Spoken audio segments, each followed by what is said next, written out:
Hello everyone and welcome to our workshop on Deceptive Defense Mechanism for Cloud Threat Detection. I'm Nandini Bharadwaj, the Operating Officer at CyberWarfare Labs and the host of today's webinar.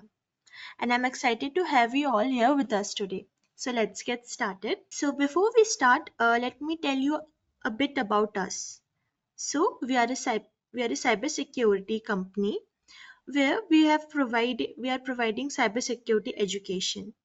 Our goal is to help people tackle cybersecurity challenges with practical solution.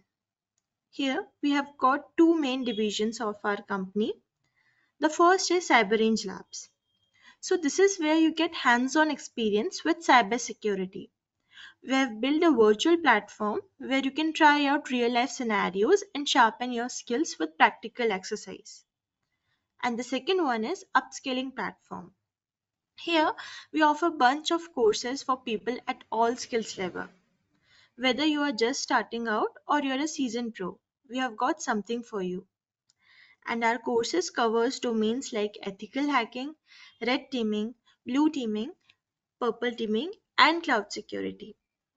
And recently we have launched our new platform that is Infinity Learning, where you can just register now for free. I'll share the link in the text box. And our training services are available to educational institute, government agencies and corporate organization. Both online and offline training options are available. So if you want to know more, you can drop a mail to our support team, that is support@cyberwarfare.live. Okay, so let's move on to next slide. Okay. So now let's take a moment to introduce our speakers of today's webinar. So the first speaker is Parth Agrawal. So Parth is a dedicated security intern here at CWL, bringing a wealth of knowledge and passion for cloud security to our team. With a strong interest in complexities of cloud services provided by AWS, Azure, and GCP, Parth possesses a deep understanding of these platforms. And as a cloud security enthusiast, path insights and experience are sure to enrich our discussion for today. Let's moving on to our next speaker, that is Hari Suthan.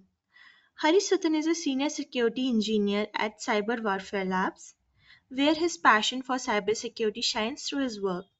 With a strong interest in realm of cyber defense, Hari Suthan is on mission to bolster digital security and safeguard against the ever-evolving landscape of cyber threats. So that's all about the speaker. So, dear participants, as promised, we are excited to share that you will receive your attendance certificate along with the video recording of this workshop. And with that, participants who have registered in this workshop will get guaranteed access of our popular and bestseller course, that is Certified Cyber Defense Analyst (CCDA) course. So thank you for being part of this engaging session and we'll look forward for your continued participation. So without further ado, I would like Hari to take over and let's get started. So over to you, Hari. Yeah, so thanks for the introduction. So let me quickly share my screen. So can anyone please confirm like whether my screen is visible and my voice is clear? Yes, Hari, your screen is also visible and the voice is also audible. You can start. Yeah, yeah. So let's quickly jump into our workshop. First of all, very good morning to everyone. Thanks for joining to our workshop. So we will make it more informative. So we came up with the topic of deceptive mechanism, where especially on the cloud threat detection. So as we know, in recent trends, we have been facing a lot of emerging security threats where the enterprise have been often implemented with multiple defense mechanism, although there are might the organization of falling for multiple adversarial attack. So by deploying this particular deceptive technique, so it might be get helpful in preventing such, or it might be a delaying process for such adversarial attack. So this is the one major um, reason to pick such topics to explore in a more detailed way. So before getting into our workshop, so we have created a private Discord link for your queries and questions. So you can feel free to drop. So we will be resolving that as soon as possible. And the recording, as Nandini mentioned, the recording will be also been shared to the registered user, and you guys will be also getting the access to our CCDA course. So we have like the categorization of workshop is not only in the theoretical way, so we have been categorized into multiple sections like the detailed explanation and the summary how the deceptive techniques have been used in the enterprise, and how the infrastructure for this deceptive technique can be implemented on the multi-cloud infrastructure. And we will be also seeing multiple exercises like the investigative exercise over the SIM, and finally we will be creating some deduction rule from where the attacks has been executed. So we have been combined in such a way it will be considered as more both understandable and the practical way. So it will be majorly in the practical way, so you will be get to deploy the infrastructure, get to interact with that deceptive infrastructure, and understand how the attacks have been happening over the infrastructure. So nothing need to be worried on the infrastructure part. So you can quickly understand the stuffs here, and later soon after the workshop gets over, you can use the scripts. And so it's we have been explained in both the way, so you guys can easily deploy manually, or you can use the automated script which have been customly created for deploying such infrastructure. So there would be a ease process. So just try understanding the workshop, and we will be sharing you every detail like the detailed documentation and the script for deploying. So later you can get to mm, work on those. So I hope like things have been clear now. Even though if you have still have some queries, just join our private Discord and feel free to ask your queries there. Yeah. So without any further delay, we will be quickly starting our workshop. So we have been categorized our workshop in four different sections. The initial part is deceptive techniques 101, where we will be discussing about what are all the deceptive techniques and why it's been required, and what is the strategical approach for the deceptive technique.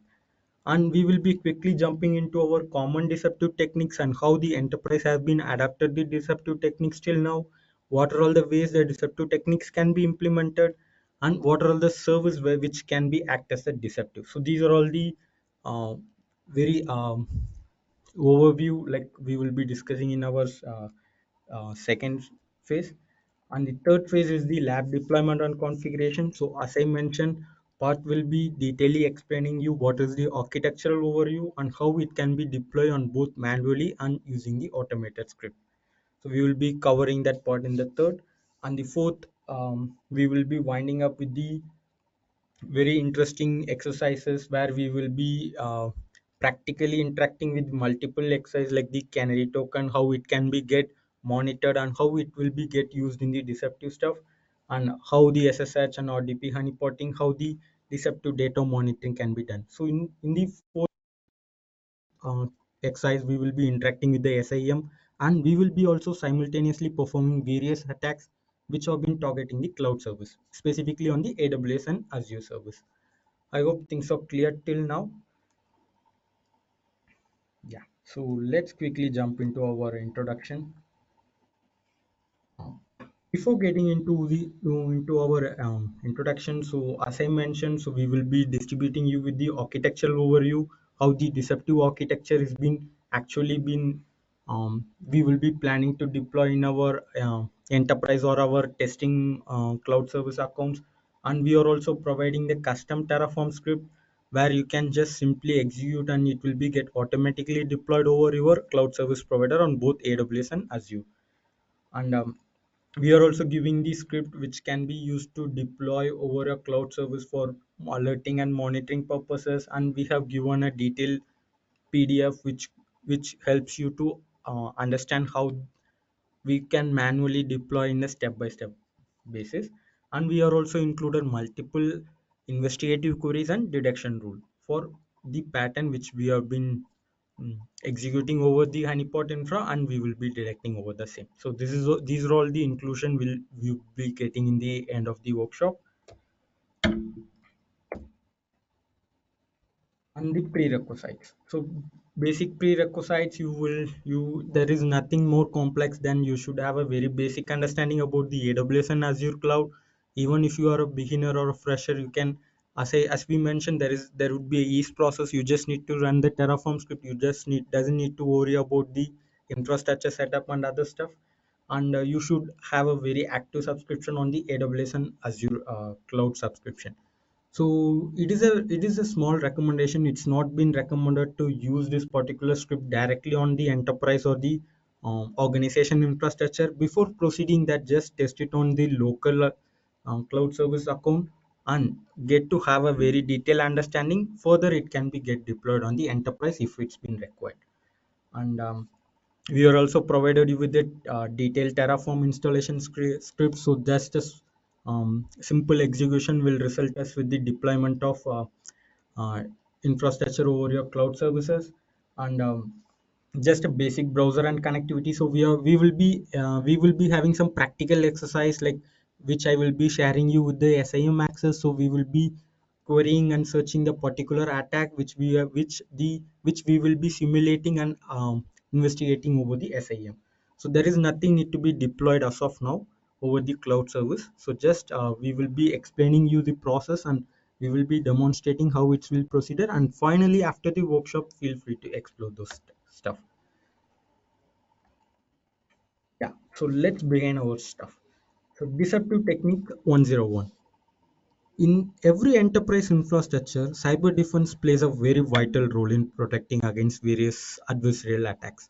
So we will be commonly encountering various threats in case of phishing, web targeted attack, network targeted host, or even AD cloud. So there are multiple points where the adversarials or the attackers are constantly targeting the enterprise to get compromise them and try to exfiltrate sensitive data over the infrastructure.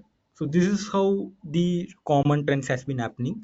So in such case, the enterprise, as we know, we have been evolved. In case of defense, we have been implemented various defensive controls like firewall, IDS, IPS, SIM, EDR, XDRs. There are multiple defensive solution, and there are multiple dedicated teams like security operation, incident monitoring, incident response, threat hunting, threat intel, forensics. So there are multiple divisions of team which has been get deployed over the enterprise, and there are multiple proprietary tools which have been used to protect against various adversarial attack.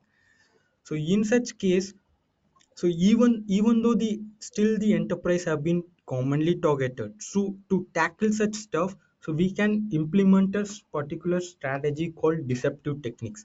So deceptive technique is nothing but the process of implementing a decoy in our enterprise infrastructure to trick the attacker to make them believe they have been actually compromising the enterprise infrastructure. So this is what the actual deceptive techniques lies. So let us assume a simple use case. So in case of a publicly hosted web application or the web server, so there is a high possibility the attackers might be targeted to enumerate the services or the public open ports or the web application which has been get hosted on the web server to find some vulnerability. So there are a lot of common or lot of cases in such case. So in case of deceptive technique, we can replicate the same intentionally vulnerable web server, and we can make attacker to believe that this is a legit service to make to trick the attackers. So this is how the deceptive techniques work. So in the recent trends, this the importance of deceptive techniques have been highly recommended and highly been required across various organizations. It is not only specific to one particular organization or the business domain. It will be common for every organization. So as I said, like deceptive techniques such as commonly called as honeypottings, which has been technically involved in deploying intentionally vulnerable decoy that mimic the real target to an attacks to attract attackers. The ultimate goal of this technique is to observe and monitor the attack behavior or to delay them by achieving their objective. So it is when the organization been adopting this deceptive technique, it has been bit complex for the attackers to differentiate the legit service from the deceptive service, like the honeypotted service. So that will definitely make the adversarial or the attackers to get delay on their process. So this is one of the major mm, important stuff that we have been deploying is deceptive techniques. So the traditional deceptive tech infrastructure will be look like such way. So here you can see the internal infrastructure where, yeah, here you can see the traditional or the internal infrastructure where the decoy machine has been placed in front of the internal infrastructure, which is being intentionally vulnerable, or we will be opening the ports or some servers which is being get commonly targeted. So we'll be placing in front of the internal servers. So if the attacker is been trying to attack such servers, they might be thinking that they are actually attacking the internal infrastructure, but they have been deceived to attack a server which we have been intentionally created to delay their objective to get achieved. So this is the actual ideology behind the deceptive technology. Before jumping into it, I hope like you are clear until this. So it is nothing but like, to give a short summary, it's nothing but a decoy which we have been placing intentionally in front of the internal infrastructure, okay, to delay the objective of the attackers to achieve their actual goal. So what are all the common characteristic of honeypot, the deceptive technology? So we can name it vice versa. So the common characteristic of honeypot, like we will be the common characters might be the decoy system or service, isolated infrastructure, minimal legit activity, monitoring and logging, configurable interaction level. So these are all the characteristics which will be implemented on the honeypot to make believe that the attacker these are the legit. So we will be explaining those. So we will be exploring each and every stuff in our upcoming slide. So decoy system of the service. Decoy system of the service is nothing but, as I mentioned, so we will be intentionally creating some web servers or the service to make believe that the attacker to engage in them. For example, so I have created one web server where I have been intentionally enable the SSH connection. So in such case, the attacker might do the nmap scan or the enumeration over the network and find that the SSH has been open. So in such case, they will be performing various attack techniques, like they might be using brute forcing or other attack technique to get uh, targeted that particular vulnerable service. So this might, they might, in their perspective, they might be thought like they have been actually attacking the SSH service, but in the vice versa, it has been the intentionally created one which we have been used as a decoy. So these are all the decoy systems of the service. So decoy system of the service have been oftenly deployed in case of like the legit application. Like as I mentioned, so we will be choosing the servers which have been often observed in the enterprise, like the SSH, RDP, NTP. So these are all the services which we have been commonly observing. So we will be also replicating such stuff in our decoy system to get trick the attackers. So this is the actual explanatory of the one of the major characteristic of the honeypot decoy system or the service. It can be a system or it can be a service. Yeah. So the image which the mind map which I have been mentioned you will gives you a better idea. So we have three major categorization in the honeypot, like the decoy system, service, and the token. So if you are taking this system, decoy system is always be we can decoy the system of the Active Directory infra, database server, file server, web application server. So these are all the system. Like if you're mimicking or the decoying the system, it can be a Active Directory infra, it can be a database, it can be a file or the web server. If you have been decoying a service, it is recommended to use the FTP, SSH, RDP, SQL, and SMB. So these might be the decoyable, commonly um, intentionally decoyable service. And finally, the token. Here comes the interesting part. In the token-based attacks have been commonly observed in recent trends, like when it's come to a cloud on the Active Directory or some other token or credential-based access. So we will be so previously it's these particular two has been commonly followed, but in recent trends we have been started following the decoying token too due to the advancement of technology. So here we might be decoying the credential, file-based token, or user token or credential. So we will be discussing this in a deeper way, in a practical way too. So, but as per the overview, just we'll get some ideas. What are all the systems can be get decoyed? What are all the service can be get decoyed on the token which can be get decoyed? Isolated environment. So one of the major characteristic of the honeypotting or the deceptive technique is to be isolated. So just assume a scenario. You will be having a cloud, uh, enterprise cloud infrastructure where you have been running your business, or the company which has been running their business operation over the AWS service. But when you have been deploying the honeypot technique, which will be get deployed over the enterprise infra itself. So as I mentioned, we will be creating and deploying the intentionally vulnerable service over the enterprise system to monitor or to observe the attacker activity. In such case, there is a possibility of the attacker might be compromising the decoy network, and they can be get pivoted to the internal network.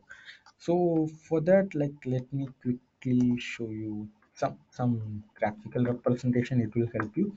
So let us assume this is our decoy system.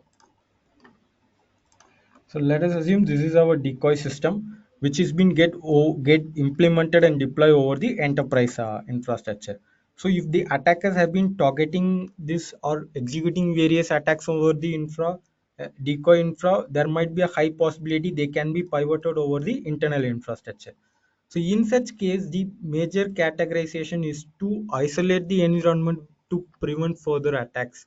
So we will be cautiously deploying our decoy network on overlay of our enterprise within the isolated way.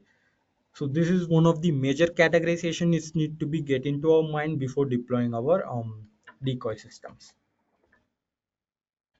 And minimal legitimate activity. So the one of the major characteristic of the honeypot, right? So if you have been exploring the security operation or some other defensive team, you will be often get to deal with various alerts.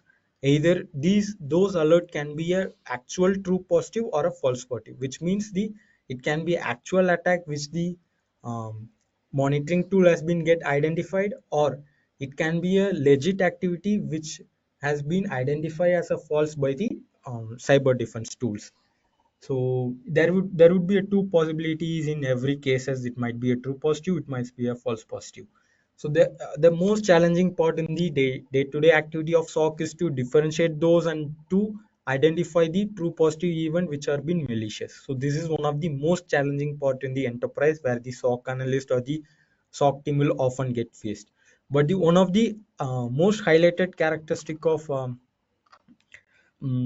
honeypot or the deceptive network is the uh, minimal false positive rate, which means what are all the activity which is been get happened over the honeypot network is been by default considered as the malicious event.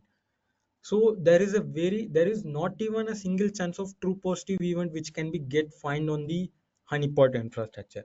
So this make the um, SOC team more easier. So this is one of the major and key advantage of implementing those deceptive network or deceptive system or service. Okay. So if for example, let us assume another scenario.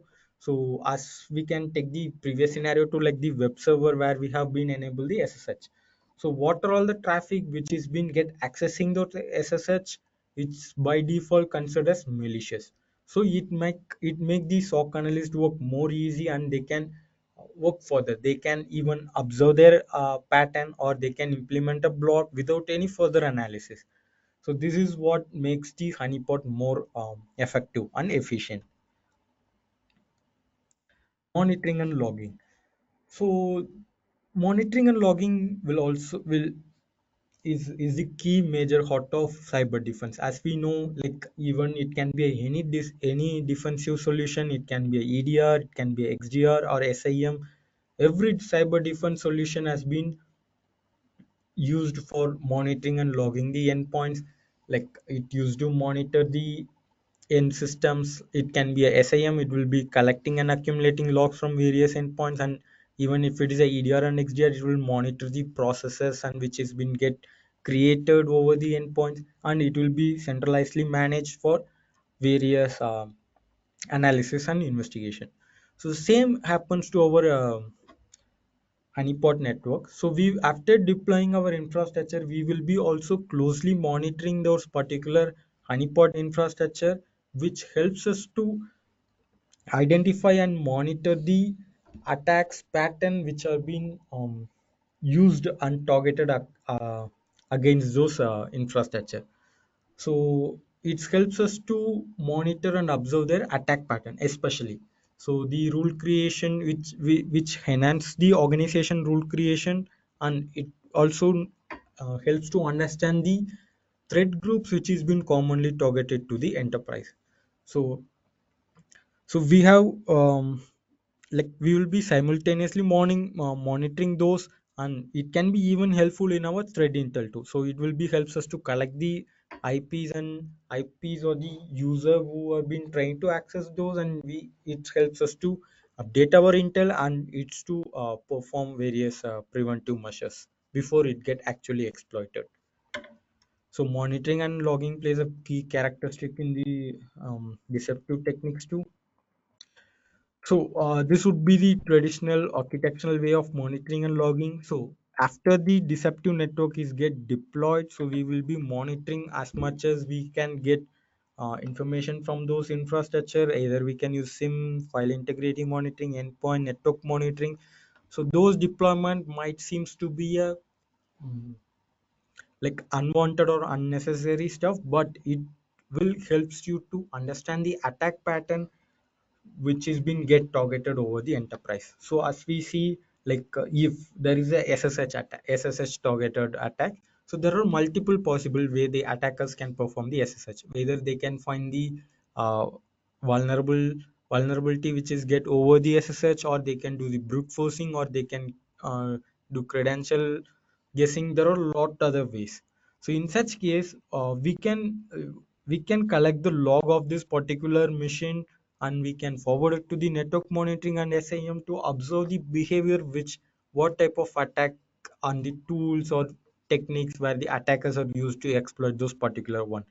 So after observing those, we can effectively create a detection rule according to their attack technique, which will enhance the organization defense. So sooner or later, we can implement block in our enterprise infrastructure, so it will further prevent those particular one.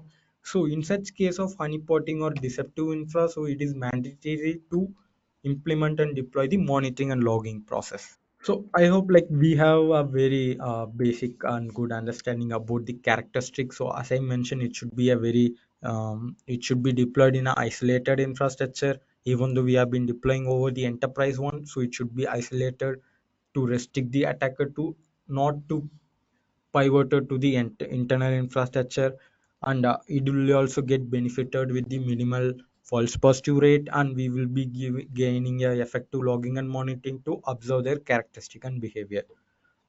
So now we came to know the importance and need of the particular deceptive technique.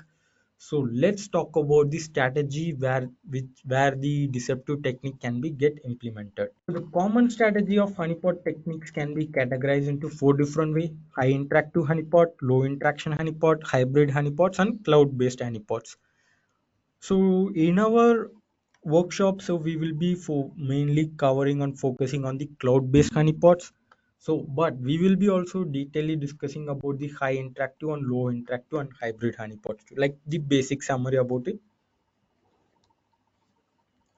So let's start. High interactive honeypots. So it's nothing but like deploying the actual infrastructure to make the attackers to interact with the service.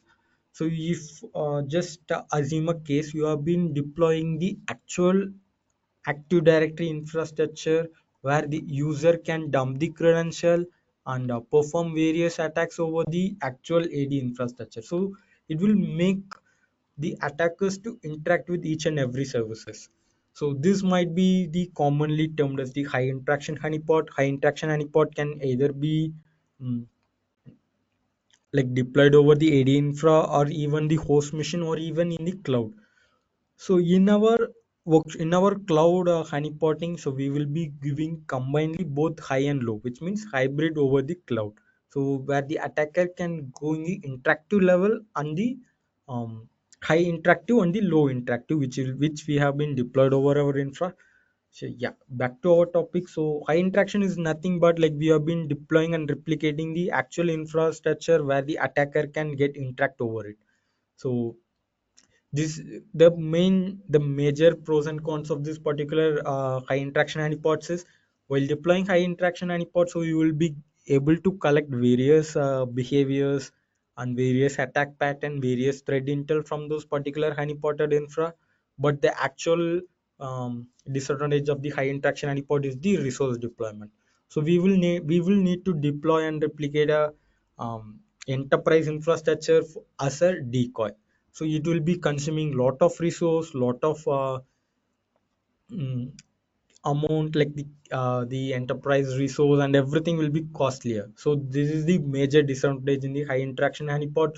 It is not commonly followed in many enterprise as it been not a cost efficient way, but for an effective enterprise it is also been recommended to deploy such high interaction honeypot.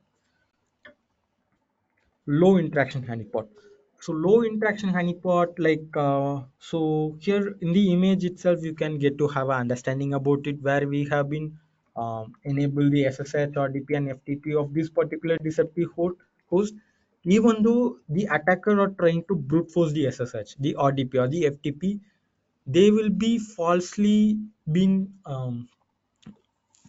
doing the brute force to get access of this particular host, but they can't because they are the low interaction, so they can't get the actual access of the host machine. But we will be hosting some application or this service to make believe that the SSH port is enabled. So even though the attacker has been trying with multiple possibility way to exploit the particular SSH port, so we can collect the logs, but the attacker can't even get the access to the host. So these are all being considered as the low interactive honeypot. The major pros and cons of low interactive honeypots is the attacker might guess or find at one point this is the deceptive one because they can't even get access, even though like after trying brute forcing for 1,000 attempts, the particular service will be not get blocked that particular user. So there are multiple points where the attacker can easily identify this is a deceptive service. And the major advantages it been it's a resource friendly, so we can even get deployed on the host machine without any like difficult process. It can be easily get deployed over the host machine, and we can start observing that. So this is the major differentiate between the high interactive and low interactive honeypot. Let's quickly discuss about the hybrid. In some case, the enterprise might also deploy the hybrid honeypots. So as we are going to follow in our workshop too, look, we are deploying the hybrid honeypots over the cloud, where you will be seeing both high interactive and the low interactive over the cloud services. So this is our ideology. So by doing such stuff, it would be more effective, and as I mentioned, there are a lot of pros and cons vice versa. Like we will need to deploy various resources.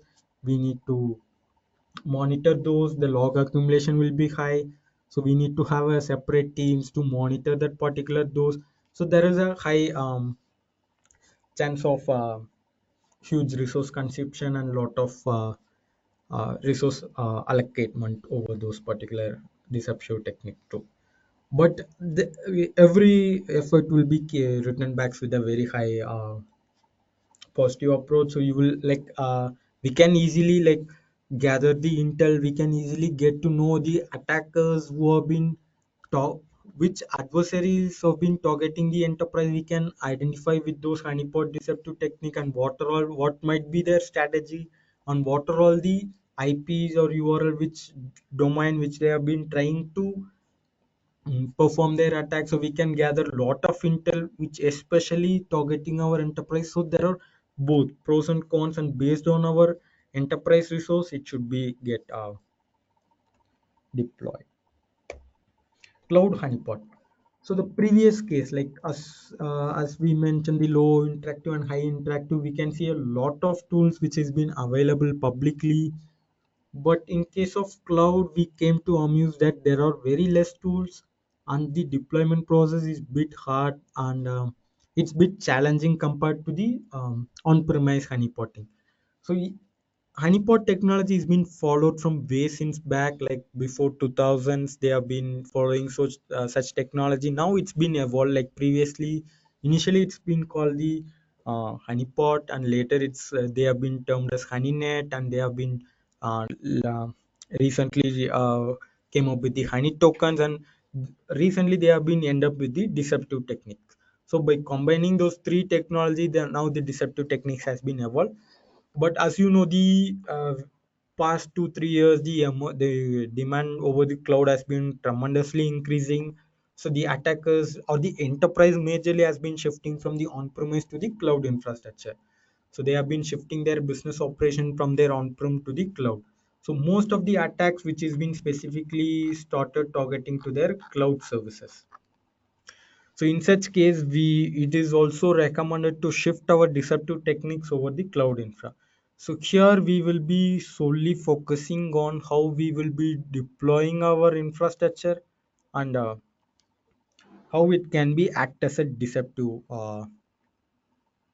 like infra for monitoring those cloud targeted attacks. So we will be exploring the cloud honeypot from now. Will get a very good understanding. As I mentioned, the tools, like we will be further discussing about the tools which have been publicly available for deploying those honeypots and honeynets over the on-prem.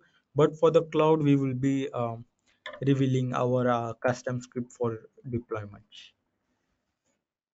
So common deceptive techniques. So previously we explored the strategies. What are all the strategies that the enterprise are following to deploy the deceptive techniques? Now we have been discussing more detail about the deceptive techniques where the enterprise have been following.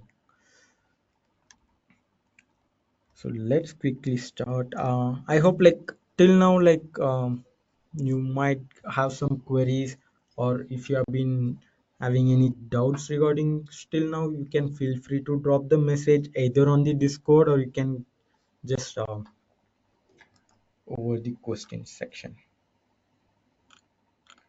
Okay, I hope still now there is no question. Yeah, so let's continue. Common deceptive techniques.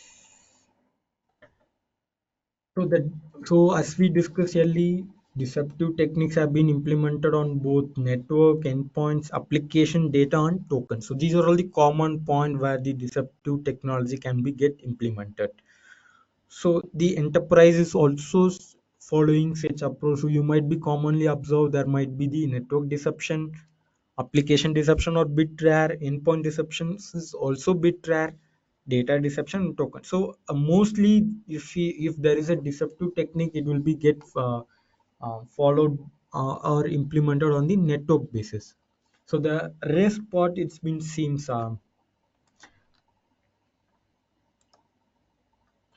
the rest part seems to be kind of a bit unseen over the many enterprise. So the network deception is commonly observed, but the rest like the endpoint, application, data deception, and token has been not commonly observed. It's not the commonly followed culture across enterprise. So let's quickly get to know about various stuff and why it's been important. So importance of network deception. So as we know, before the evolution of cloud technology, the enterprise have been solely depend on the network, like the enterprise network, where they have the isolated environment over the public cloud. Like they will be accessing over the public using some VPNs or some other case.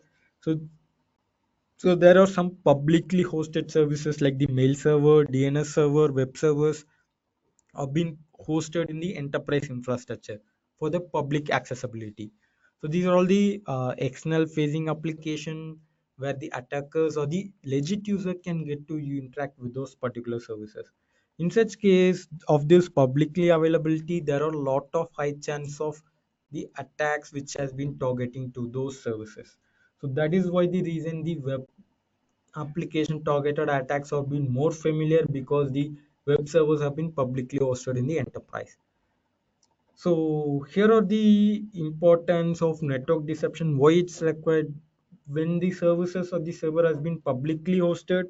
So we might be facing the attacks like the denial of service, network scanning and enumeration, or exploiting the external public facing application. So these are all the common types of attack where the attacker might be targeting to those particular services. So they can perform various network scanning activity, they can perform a denial of service or some other service brute forcing like SSH service brute forcing or DP or some other cases on that. So by implementing those particular deception will helps to um, prevent those attacks from their enterprise infra. So for example, so the user is enumerating the IPs which is been get associated with the enterprise. So they might be finding one particular IP which has a open multiple open ports, especially the SSH or DP and other cases. In such case, their main focus will be get diverted from targeting the production servers, and they will be targeting the attacks on the decoy system. So they will be do as much as they can to get bypass that particular service, and it will be delay their performance. So it will be delay their action to get achieve their objective. So if the user is trying the password brute forcing for 20 minutes, so if the enterprise has been implemented or logging and monitoring over those particular one, we get to know that this particular IP is performing the um, some brute forcing. So we can easily implement various blocks or various preventive measures over that. So this is how the deceptive over the network have been used. So it helps us to prevent from facing a major loss to an enterprise applications or the downtime. So this is, as I mentioned, these network deception will be get commonly observed over various enterprise. So it's a very commonly observable. One of the most challenging in this particular deceptive technology is identifying or differentiating the legit service from the deceptive service. So in case in terms of attackers, it's been very hard to differentiate or classify which particular service is acting as a decoy or which particular network is acting as a production server. So this make us a very good advantage in case of defensive side to achieve our objective. The illustrated image gives you a better understanding, as I mentioned. So we can either deploy a high interactive or a low interactive. But with the effective monitoring, we can gather the intel, we can observe the behavior, we can observe the pattern where the attacker are trying to do. So this is the best example of how, why, and how the network deception is being required. So let me reveal some tools which are publicly and openly available for deploying those network deceptive honeypots. So you can either choose Open Canary, HoneyD, and these are all the listed tools where you can easily search over the internet and get to deploy on your enterprise machine. So I have been listed in both high interactive and low interactive honeypots. So the deployment of this particular honeypots are bit easy. So they have been specifically focused on network deception. So just deploying over the host machine, you will get to um, configure the particular tools over your host machine or the enterprise. We will be not covering those how to deploy those tools. So our focus is on the particular cloud deployment. So we will be explaining a very detailed way in such way. But for a reference, you can just get to know like how this particular and what the tools have been used. So the endpoint deception. So when it's come to a endpoint, so we will be get to have a high interactive. So only the high interactive honeypots will use the endpoint deception, and it is not commonly observed over many enterprise of deploying the endpoint deception. Um, because it's a very risky. The first process of not deploying the endpoint is being bit risky. It might be backfire the enterprise and get to access the internal infrastructure, there is a high possibility. So that is a one major reason to get avoid deploying the endpoint deception. So let me show you a quick so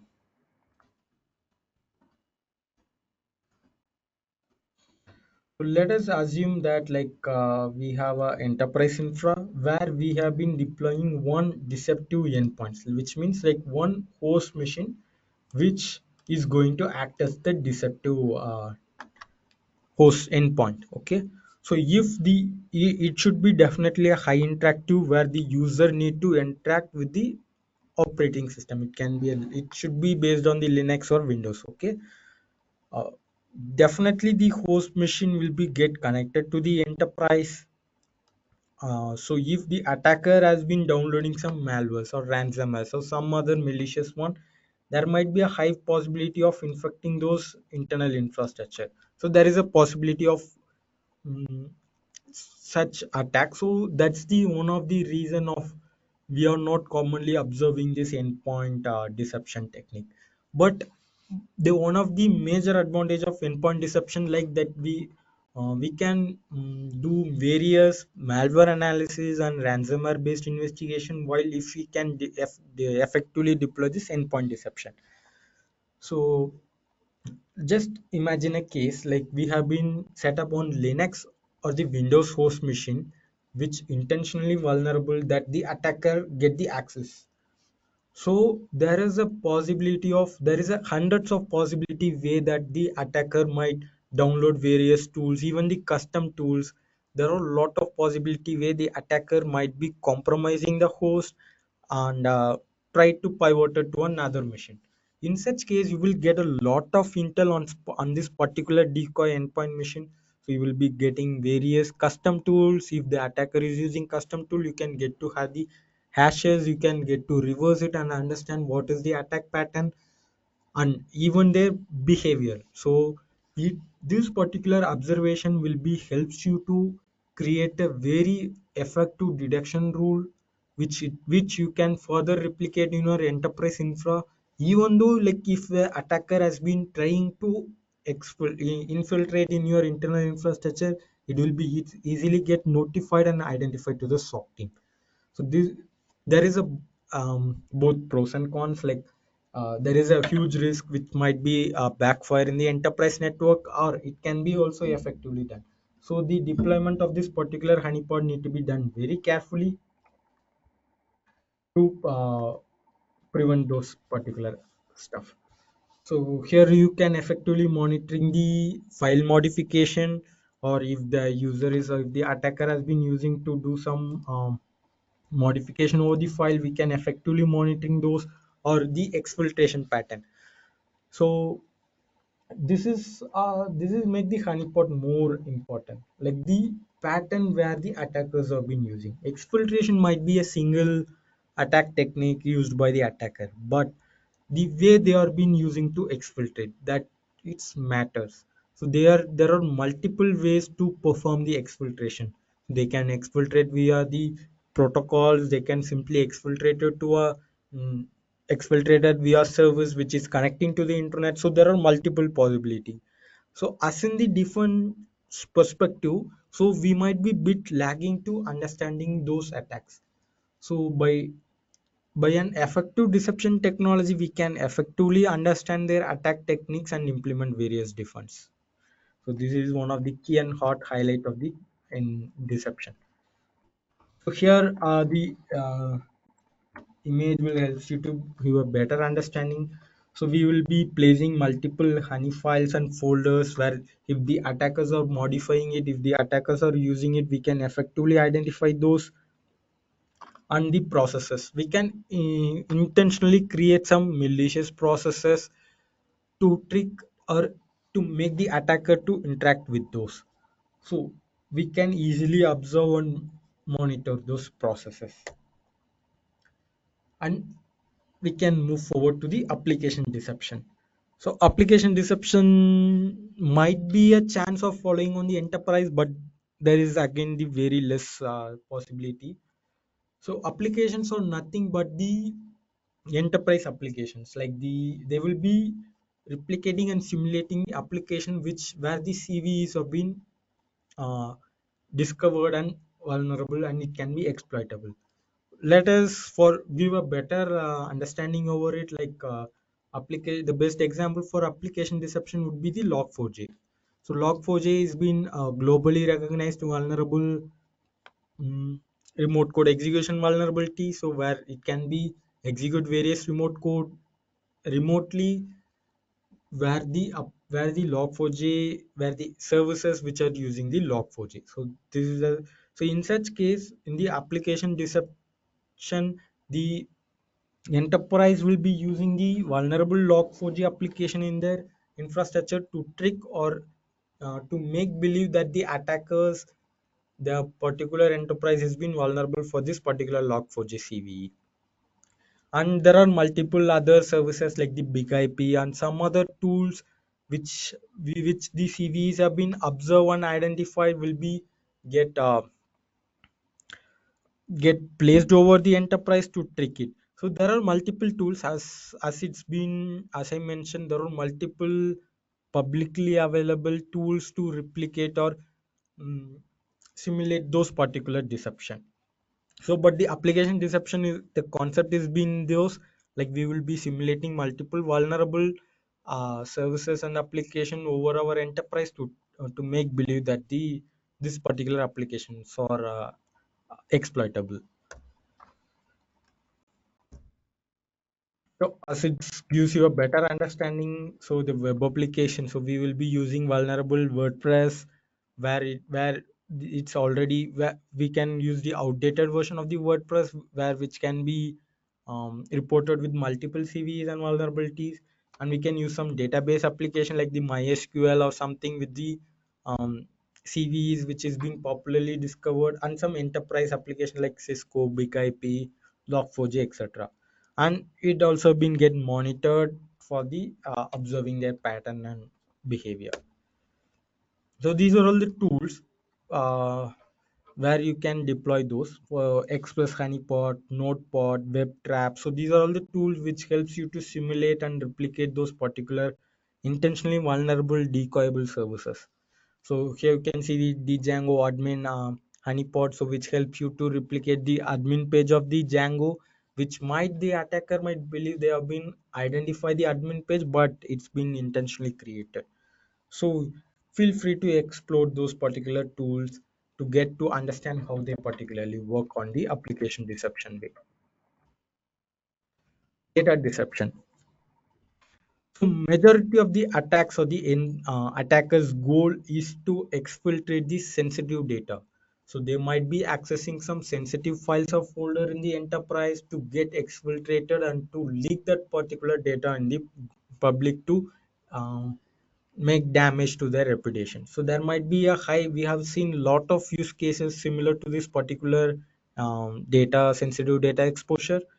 So to to tackle those, like to delay those, like we are not giving a permanent or preventive solution. We are just implementing a solution which will be delaying or which might to trick the attacker.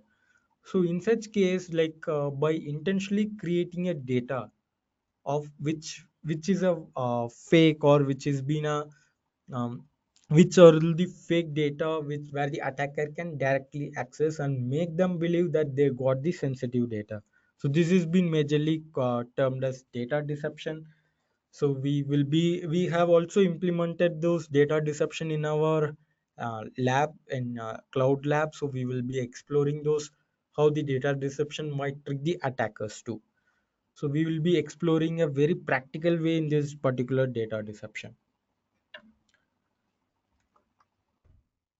So this is how like the data deception will be get monitored or the observed. So we will be intentionally pasting multiple data either hosted on the MySQL or database server or in some folders which might be replicated or thought as the well like sensitive data. So these are all been get monitored over our enterprise solution, and if they are been doing something like modifying, adding or expel or downloading those particular data, it will be get monitored and used for various direction.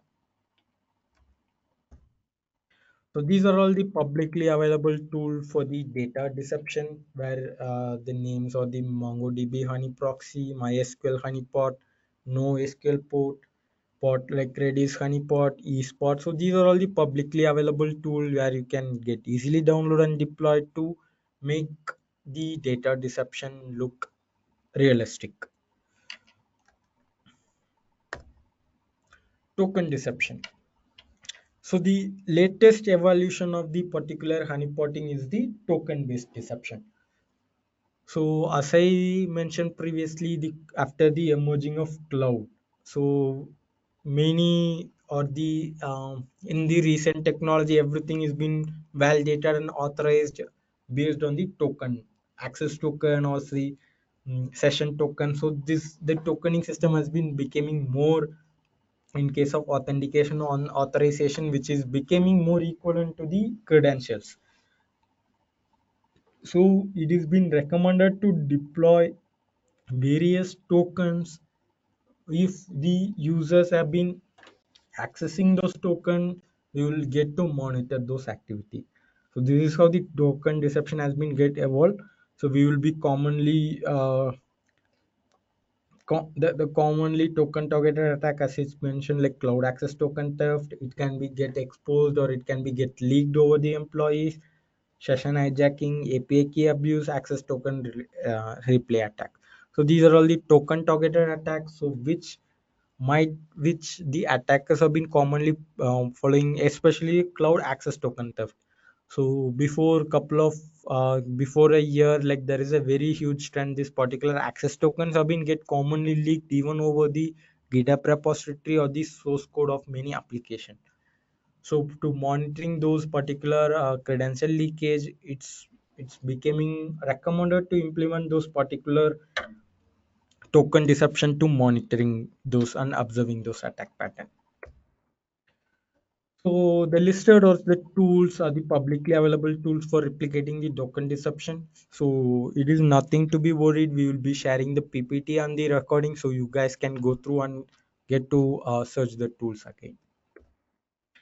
So these are all the complete list of tools where you will be finding a whole lot of honeypot technology on the on-premise setup. It can be a data, it can be a system, or it can be a service. So you will get to have a various tools which has been previously developed by many security researchers, which you can be used on your on-premise enterprise infrastructure. So as I mentioned, the challenging on those particular one is the cloud. So our major focus is on to deploy or replicating some particular deceptive mechanism over our cloud services. So let's yeah.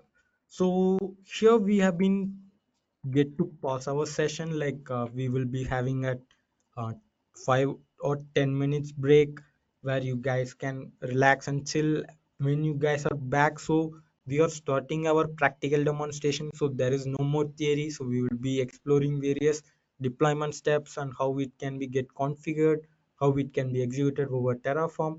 So till now, we have been explore how a traditional deceptive techniques have been working and what are all the techniques and what are all the strategy for implementing the honeypot till now. So from now, like we will be exploring various lab deployment and configuration methods over the cloud infrastructure. So let me quickly start the timer.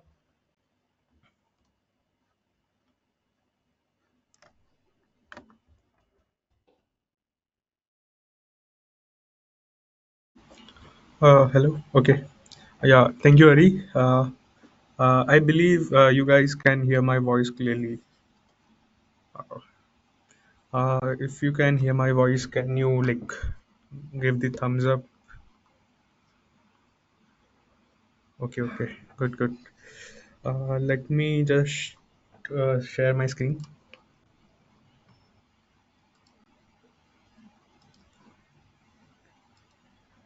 Okay. Yeah. Screen is shared. Okay. Okay. So let's start. Once again, thank you, Ari, for the informative session on the deceptive defense mechanisms and techniques. So let me go to the slides. Yeah. Oh, sorry.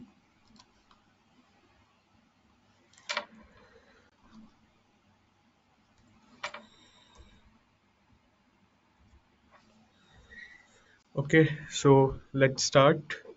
So let's explore the deceptive mechanism architecture and its components. So first, we will start with the AWS architecture, and after that, as this workshop is for multi-cloud environments, so we will see Azure as well, but after the AWS.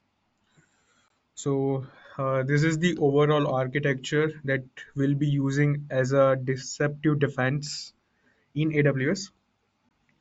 So this architecture is meticulously designed to detect unauthorized access to sensitive information within an AWS environment.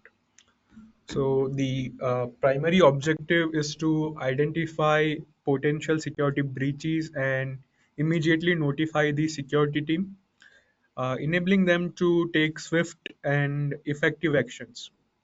Now, let's see the complete breakdown of this architecture. So we have divided the whole architecture in three parts. So let me show you the this breakdown. So first that we have is the this attacker's terrain. So in this initial stage, a carefully crafted environment is established to mislead the attacker into believing that they have accessed something valuable information. The environment includes strategically placed resources that mimics real sensitive data and credentials. Second is the alerting infra that is this part. So this alerting infra will send alert via mail as soon as attacker uses the credentials, which will act as canary token. So the alerting system is configured to send an immediate notification via email, or we can even use any other communication channel to send alerts to the security team. And the third is the monitoring part, this part. Upon receiving the alert, the monitoring phase begins. Every action taken by the attacker is closely observed and logged. Now, here's a term canary token. Okay, so now you will be thinking, what is this canary token? So, canary tokens are decoy credentials or data that appears legitimate but are placed intentionally to detect unauthorized access. This can include API keys, secret keys, or any other form of sensitive information, which will grant them some of the access but not completely. So, the primary purpose of this token is to act as a trap. If an attacker attempts to use these credentials, it signals a potential breach. Whenever the attacker access or use these tokens, they generate an event. In our case, in our architecture, we have set up as an email alert, which will be monitored by the components of the like this architecture. And yeah, so let's closely look everything. Okay. So the attacker's terrain, like in this architecture, consists of three. Let's first explore the attacker's terrain. How I will tell you what is there in this particular architecture, particular infra. So the attacker's terrain in this architecture consists of three key resources and one canary token. Okay. So it is designed to deceive and track unauthorized access attempts. So in this infra, we have two buckets. One is the public bucket and one is private bucket. So public bucket, as the name suggests, is created with the public access permission, making it accessible to anyone who finds it. So the key element stored in this public bucket is the canary token. So it is a piece of data that looks like a legitimate credential or secret. Okay. So it is designed that canary token is designed to attract the attention of an attacker. Now, in contrast to this public bucket, we have one private bucket. The private S3 bucket is restricted and holds data that looks crucial and confidential. This bucket contains dummy data that is designed to look like important files or records, which could include fake financial records, internal documents, or any other sensitive informations. So after these two buckets, we will be deploying one EC2 instance, okay, to create a more interactive environment where the attacker might try to gain further control or explore the system. Okay. In this EC2 instance is very important, okay, because we'll be installing one tool, Open Canary. Okay, it is a honeypot tool on this EC2 instance. It simulates a variety of services that attackers commonly target, such as SSH, HTTP, or FTP, without giving them actual access to the sensitive resources. Okay, and at last we will create the IAM user. Okay, specifically for this deception strategy, whose credentials are act as a canary token. Okay. Now let's move to the second part, which is the alerting infra. So this is the alerting infra. Okay. Sorry. Yeah, alerting infra. So this infra consists of lots of components. We will see all of them one by one. So first of all, that we have is the CloudTrail. Okay. So CloudTrail is a key AWS service for monitoring and logging API calls and activities across your AWS environment. In our infra, CloudTrail is configured to log events. So the logs generated by the CloudTrail are stored in a separate S3 bucket. Okay, separate S3 bucket, and these logs include detailed information such as who accessed the data, when it was accessed, and from where, like from which IP the data has been accessed. Okay, now the second component that we have is the event bridge. So Event Bridge is a serverless event bus service that allows you to build event-driven applications by connecting various other AWS services. It is designed to easily route and process events from different sources to different destination. In our case, we are routing the logs from CloudTrail to Lambda function. Okay, so this event bridge is configured to detect specific events, specific patterns in the CloudTrail logs. So we'll be creating one event bridge rule. So that rule will be looking for some particular events that will be logged by the CloudTrail.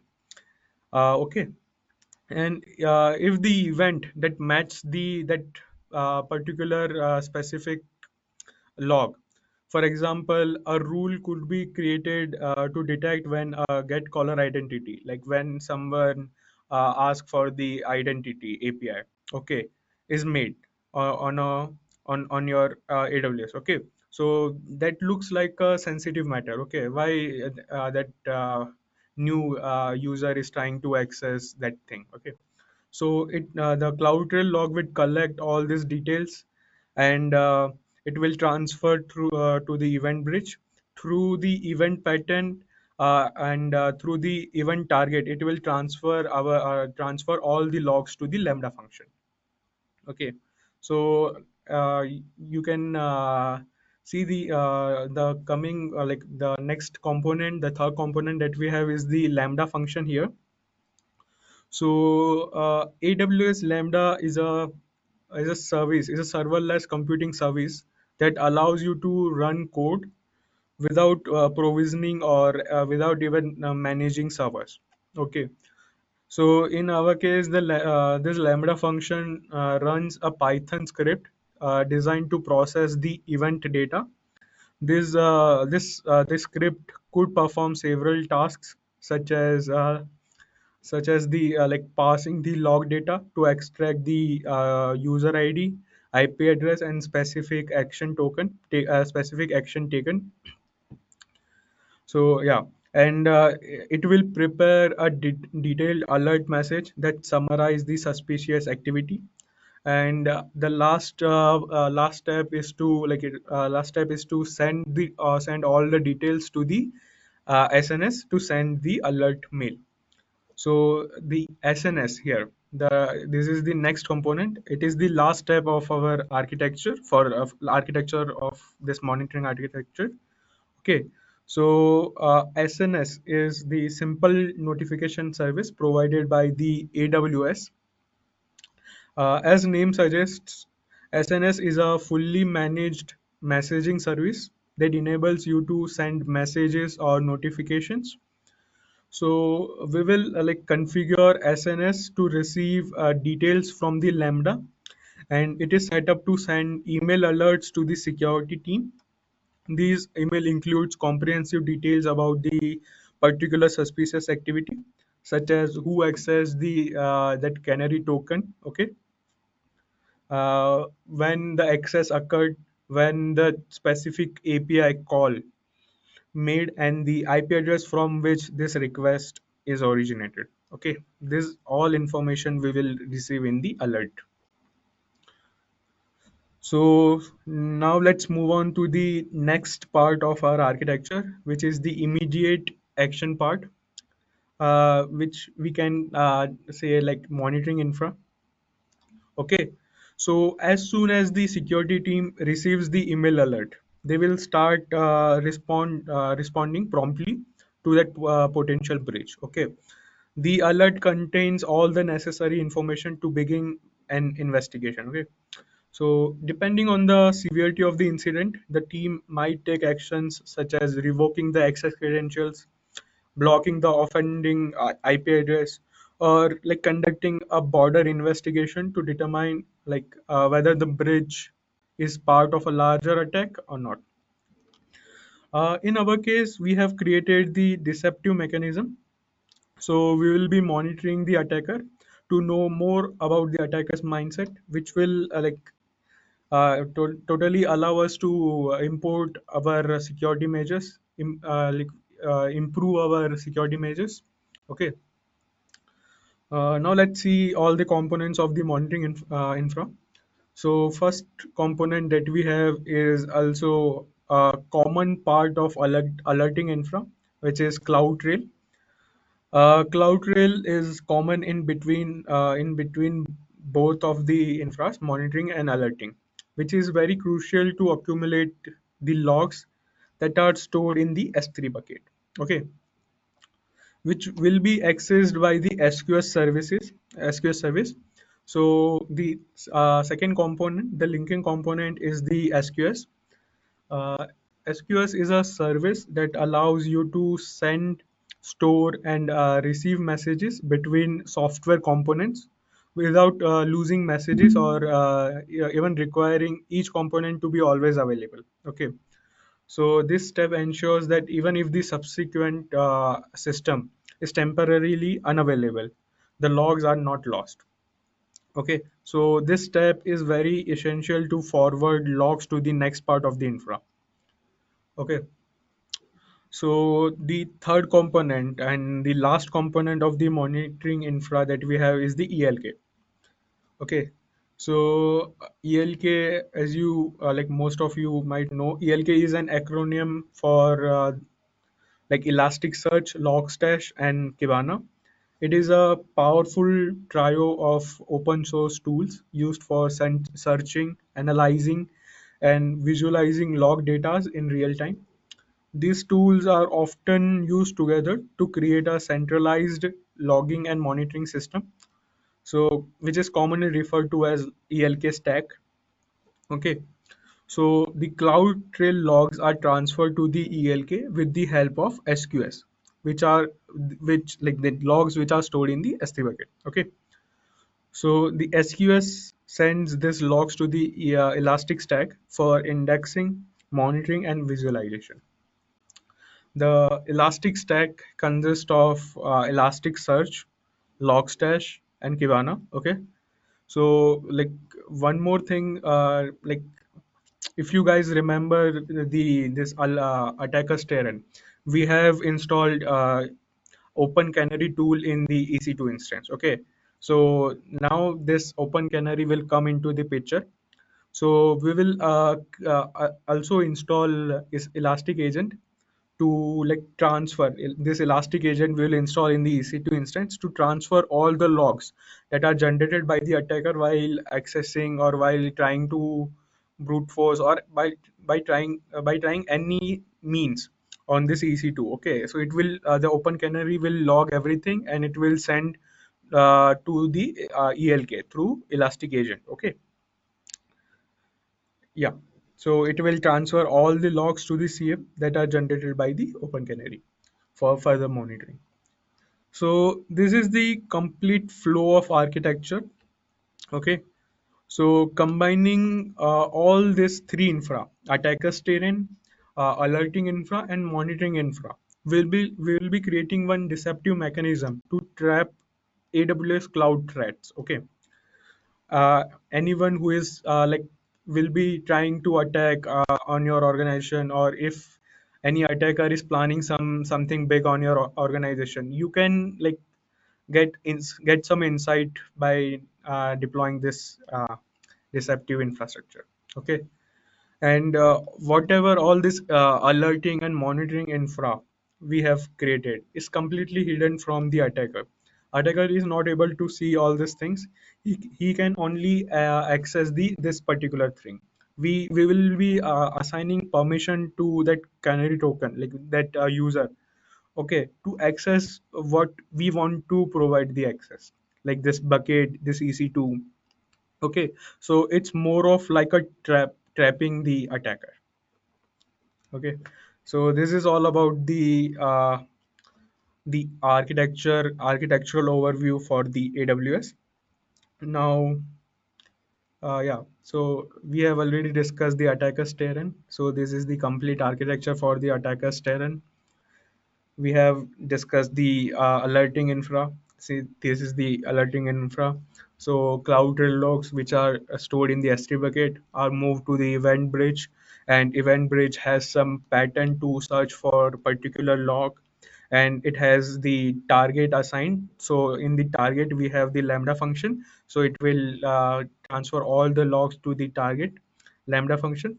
In the Lambda function, we have created one Python script which will see all the logs and find the particular event, and after getting that particular event, it will ask SNS to send the notification to the security team. Okay, so this is the complete alerting infra flow. This is the monitoring infra. We have already seen it.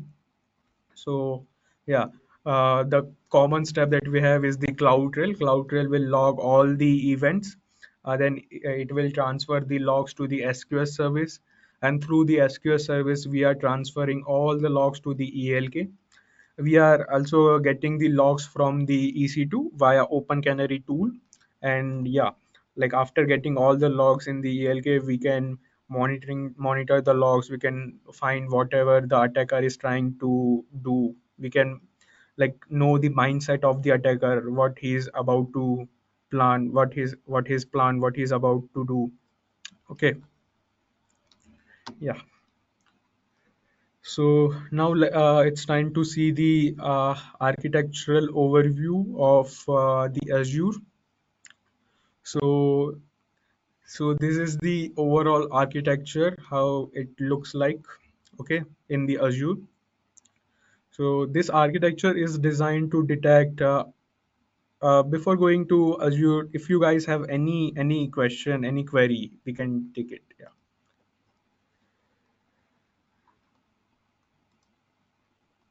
So, okay, no queries at all. So yeah, we can move to the Azure architecture. So this architecture is designed to detect unauthorized access to sensitive information within Azure environment. The primary goal is to identify any potential security breaches and promptly notifying the security team for the immediate action. Okay. So the architecture, again, we have divided into the three parts. First is the attacker's terrain. In this section, a deceptive environment is created to mislead the attacker into believing they have accessed something sensitive. Okay, this could involve fake credentials or misleading data within the Azure resources, giving the attacker illusion of having something valuable. Okay. Next we have is the alerting infra. In the alerting infra, just a second. Yeah.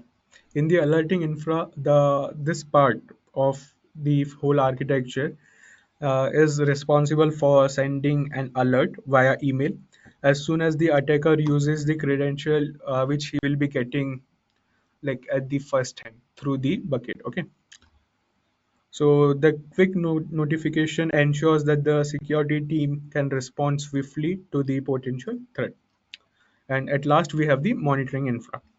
Once the alert is triggered, okay, once the alert is received by the security team, this phase involves closely monitoring the attacker's activities. Every action that the attacker uh, takes is tracked and analyzed, allowing the team to gain valuable insights and take appropriate measures to mitigate the threats. Okay. Now let's see the one by one. Now let's see all the infras. So first infra that we have is the attacker's terrain. Okay.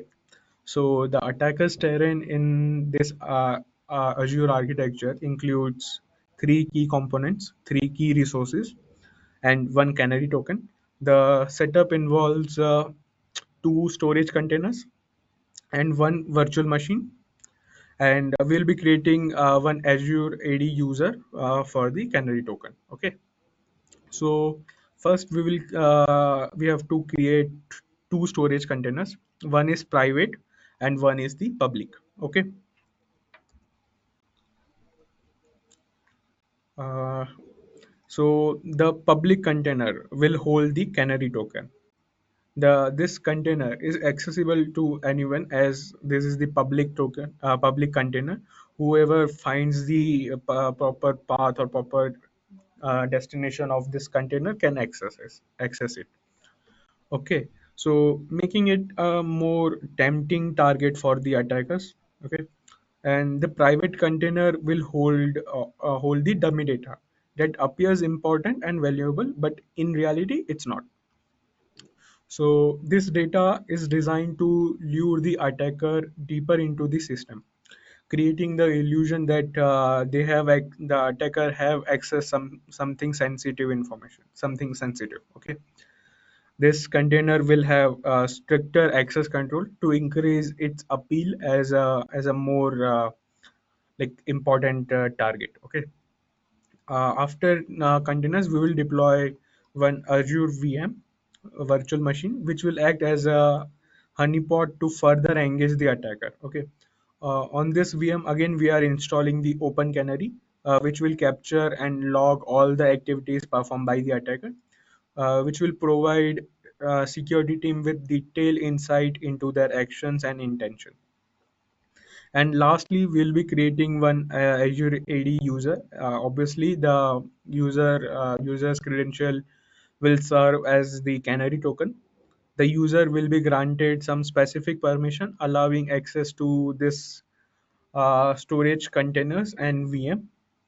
These credentials will be designed to appear legitimate, which will encourage the attacker to use them. Okay. Now, the second part of the architecture that we have is the alerting infra. So, this infra consists of some few components. Let's explore them. So, first component that we have is the Azure monitoring. Okay. So, this Azure monitoring is a comprehensive monitoring service provided by the Microsoft Azure that helps you collect, analyze, and act on the telemetry data from your cloud. Okay, and you can even collect data from your on-premises environments. Specifically in our architecture, Azure Monitor is tasked with observing system activities, particularly focusing on specific types of sign-in events. So these events are crucial indicators that can reveal automated or scripted attacks, as they often involve non-interactive sign-ins, unusual login patterns, or access attempts from suspicious locations. Okay. Second component that we have is the Azure Log Analytics. So this log analytics collects and analyzes log data from various sources. Okay, so this component is integral for querying and extracting meaningful insights from the logs generated by the user, by the applications, or by the infrastructure components. Okay, to enable the efficient transfer and processing of logs, we'll be creating diagnostic settings. Okay, uh, so these settings govern which logs are sent to Azure Log Analytics. The logs captured, whatever logs captured by this diagnostic setting is known as the diagnostic logs. Okay, so this provides granular details regarding the who has accessed the who has signed in the portal, or who has uh, asked for the access, who has access the resource, who is trying to access some of the resource, like whatever resource. Okay, yeah. So they are invaluable in identifying and understanding security related events such as failed logging attempts, unauthorized access attempts, or any other anomalous activity that might indicate a potential threat. Okay. The third component that we have is the alert. Okay, how we will be getting the alert. So once potential threats are detected via the log analytics, the system needs to alert the relevant parties. Okay, so we'll be configuring Azure alerts based on some specific conditions identified within the log data. For example, a certain number of failed login attempts within a short period might be like trigger point for the alert. Okay, so the configuration of this alert often involves the use of KQL, Costo Query Language, which is a powerful querying language that allows for precise filtering of log data to identify the specific conditions under which an alert should be triggered. Okay, so once the conditions are met, an action group is activated. This action group defines the response mechanism, which could involve sending notification via SMS, via email, or via any other medium. Okay. So in our case, we'll be using the email notification. Okay. So this action group will send the email to the security team on particular pattern matched. Okay. So this email includes critical information such as the nature of the threat, the IP address of the attacker or IP address of the unauthorized access, and a concise summary of the suspicious activity. Okay. So this is all the monitoring infra. The last infra that we have is the monitoring infra. Okay.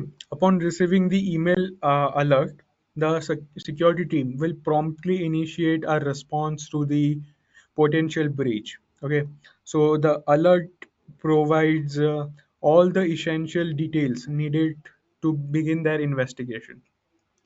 Now the security team will focus on monitoring the attacker. So this approach allows them to gain insights into the attacker's tactics and mindset. Okay. So in this infra, the first component that we have is the Event Hub. Okay. Event Hub is a scalable data streaming platform that captures and processes large volumes of data in real time. So in our architecture, it is used to aggregate or accumulate logs from various sources before sending them to SIM. Okay, for the deeper analysis. So Event Hub is the component that collects all the logs and transfer them to the ELK for further processes. So again, ELK, as we know, ELK is a trio of three tool: Elasticsearch, Logstash, and Kibana. These tools are frequently integrated to form a comprehensive and centralized logging and monitoring system. Okay, so this stack is powerful solution for aggregating, processing, and visualizing log data that will be receiving from the Event Hub. Again, to transfer to get the logs to the Event Hub, we have to create a diagnostic setting. Okay, to transfer all the logs that are generated by the monitor to transfer to the Event Hub. Okay, so here Event Hub acts as a scalable data ingestion service capable of handling large volume of log data in real time, and it accumulates all the logs collected by the Azure monitor. Again, as we remember, we have installed Open Canary here in the EC2 instance. Will come into the picture. So we'll be installing the Elastic agent in the same VM, which will allow us to transfer all the logs generated by the Open Canary, which monitors attackers' activity directly to the ELK stack. Okay, yeah. So yeah, all this three architecture represents the complete flow of system. So by integrating this alerting infra, monitoring infra, and attackers terrain, we create a comprehensive deceptive mechanism designed to trap and analyze threat within the Azure cloud environment. So this setup is particularly valuable in environments where early detection of threat is critical to protecting sensitive data and maintaining overall security. Okay. So now the interesting part. Now we'll be showing deployment and implementation of this architecture. I'll be showing you how you can create the whole infra within your cloud, within your AWS cloud. Okay, and after that, I will again show you the same process for the Azure. Okay, so let's begin with the AWS. Give me some 1 or 2 minutes so that I can show you like all the steps. Let me go to the console. So for this part, you need to have the AWS console access enabled. Okay, so for the first step that we have is the give me a second. Okay, I need to set up 2 or 3 things, and then I will again share the screen. Okay,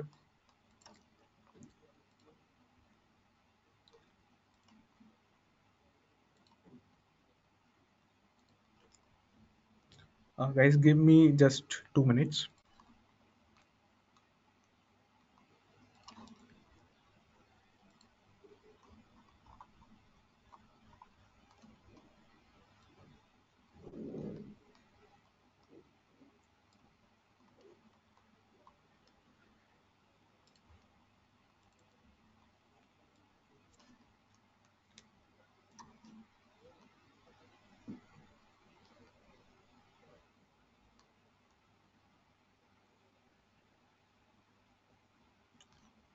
Okay,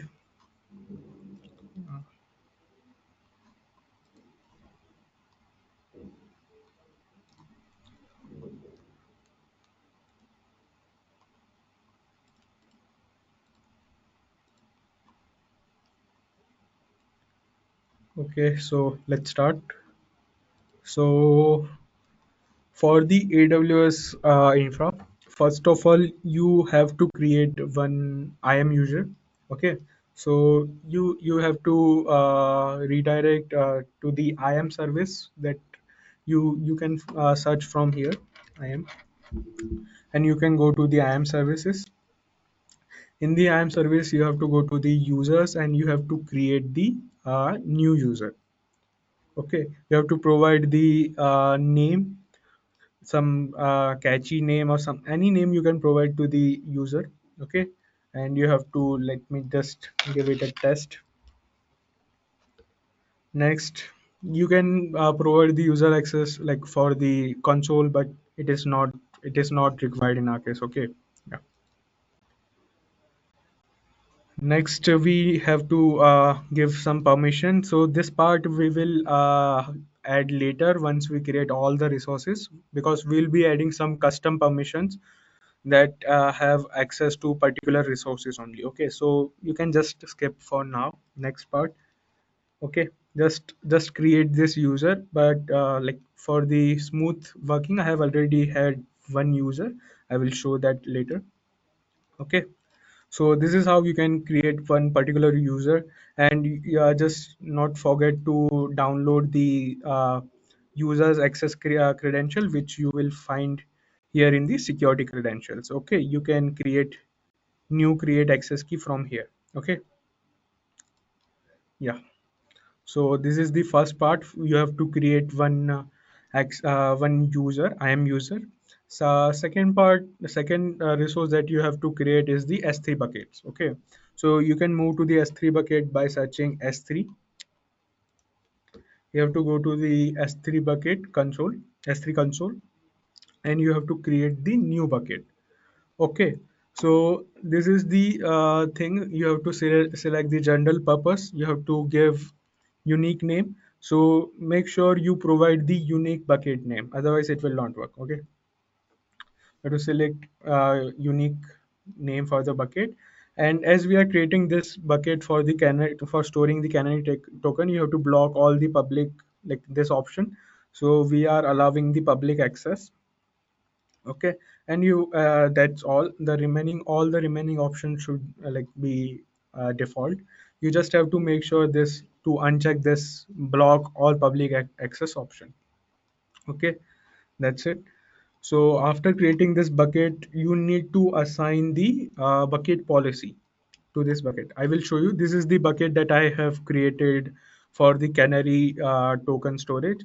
So you can add the data. So to make it more legitimate, to make it look more legitimate, I have added some of the images. I have added source code.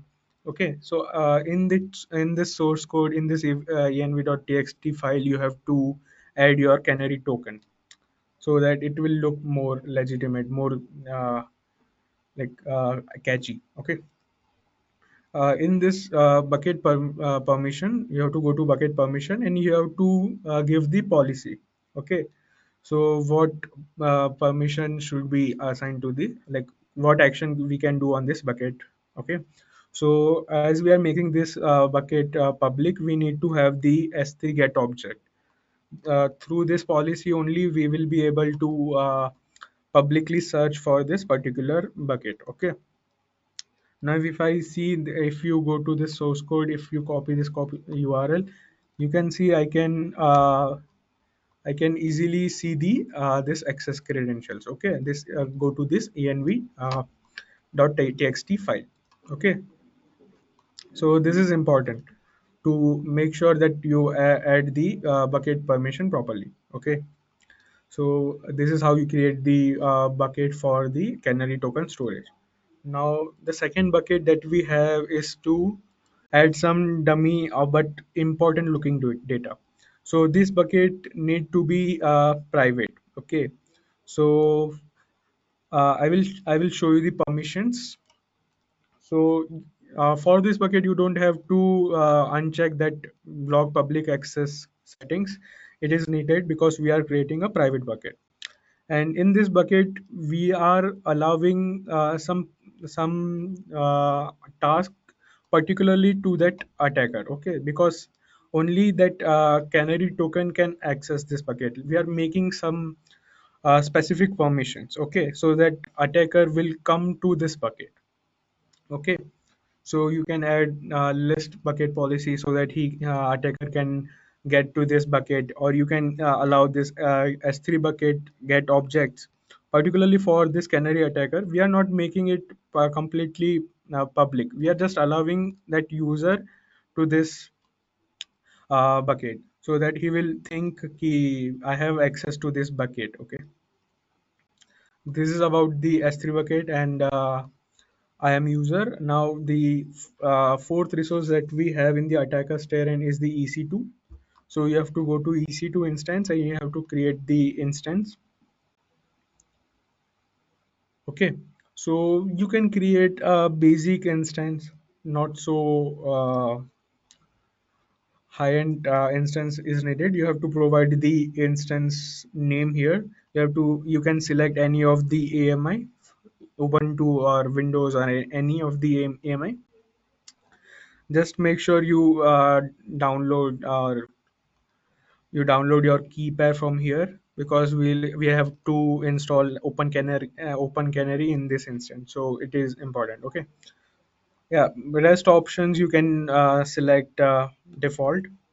Just make sure you have the SSH enabled, so that we can make the SSH connection to the EC2 instance. Rest options you can make it let it default. So this is how you create the instance. After creating the instance, you have to install the open canary tool. Okay, so for that I will give you the commands how you can create the all the I will show you how you can create all this tool, open canary tool. Just a second. So you will be getting this doc with all the inclusions. So here you will get all the step by step details for deploying the infrastructure. So this is how you have to make the SSH connection to your EC2 instance, and after that making SSH connection, you can install the open canary tool in the instance to log all the events that are done by the attacker. Okay. Next part that we have is the alerting part. So this is the important part. So first of all, you have to move to the cloud trail, which will accumulate all the logs. Give me a second. Cloud trail. Okay. In the cloud trail, you have to go to trails. You have to create a trail. So you can give a name to the trail. For now, I will just give the test. Okay. And in the storage location, even you can create a new S3 bucket, or you can provide the existing S3 bucket, anything. So this SSE KMS encryption, you can add you can create one KMS key and you can attach with it. Okay. I will just go with the existing one. Okay. The rest options you can let it default. Next, you can now in the event section you have to select. You can select all the management events, data events, insight events, all the events, and yeah, you have to just check the event section. That's it, and you can move to the next part. Okay, data event. We have to select the data event here. Okay.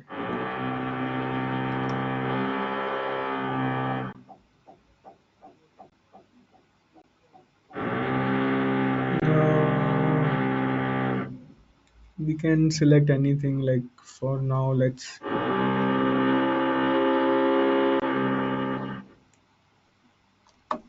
select lambda.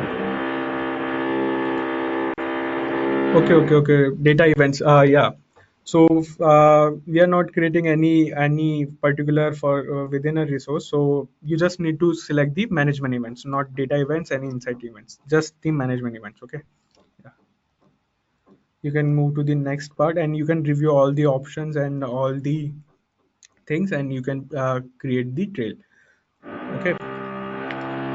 I will show you one trail, already created trail. So this is the trail that I have created.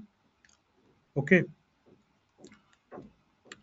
this is what it looks like. You just have to make sure you add the S3 bucket and you select the management events. That's it. That these two options are important while creating the cloud trail. Now the second component is the event bridge.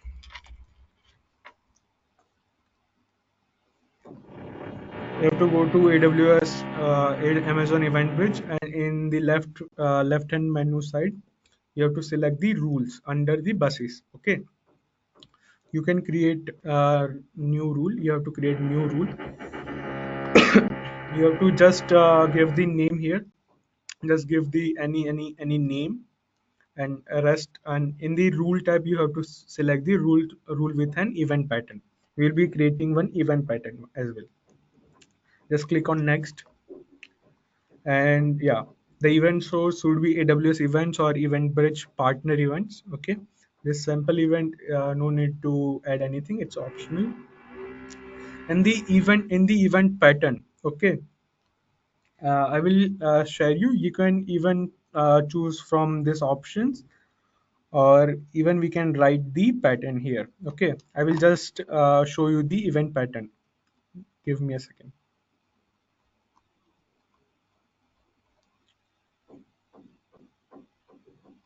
Yeah.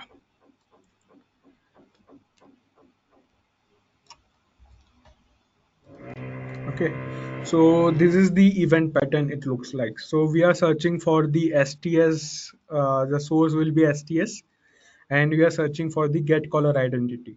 If anything found in the any and in the logs, if you found get caller identity for this particular access key ID, it will send details to the our target event target. Okay, that I will show how you can create the event target. Okay, you just have to go to next, and here you have to select the target. In the target, we will be choosing AWS service, and inside AWS service you have to choose the lambda function. And here you can choose your lambda function that we will create in the coming step. Okay, like I will show you how you have to create the lambda function, but first I'll be just showing the event bridge. So before creating the event bridge, we need to create the lambda function as well. Okay, I will show you the lambda function. You just have to select the lambda function and press next. Okay, that's all. Like this is the tags. It's not needed, and you have to go to like next page, and you have to just create. That's it about the event bridge. Now the lambda function. So just make sure first you create the lambda function, then come to the event bridge. Okay, let's go to the lambda. Oh, just a second. I will show you the already created event bridge so that you can understand it properly. So the event pattern that I have shown, it is like this. So it will look for the particular event for the particular access key ID. In the target, you have to select the lambda function. Okay, that's it. So two important thing: event pattern and target. These are the important things in the event bridge. Let's go to the lambda. So from here you have to create the lambda create function. You can choose the author from scratch option. You can give the name anything test. Here we'll be using the Python, so you can use the Python. Rest options, we have to attach one IAM policy as well. Okay, so you can create a new role with the basic lambda permission or with the AWS policies and template. So just create it now for now. Later we'll be changing this lambda permission. I will show you the lambda permission. Just give me a second. So yeah,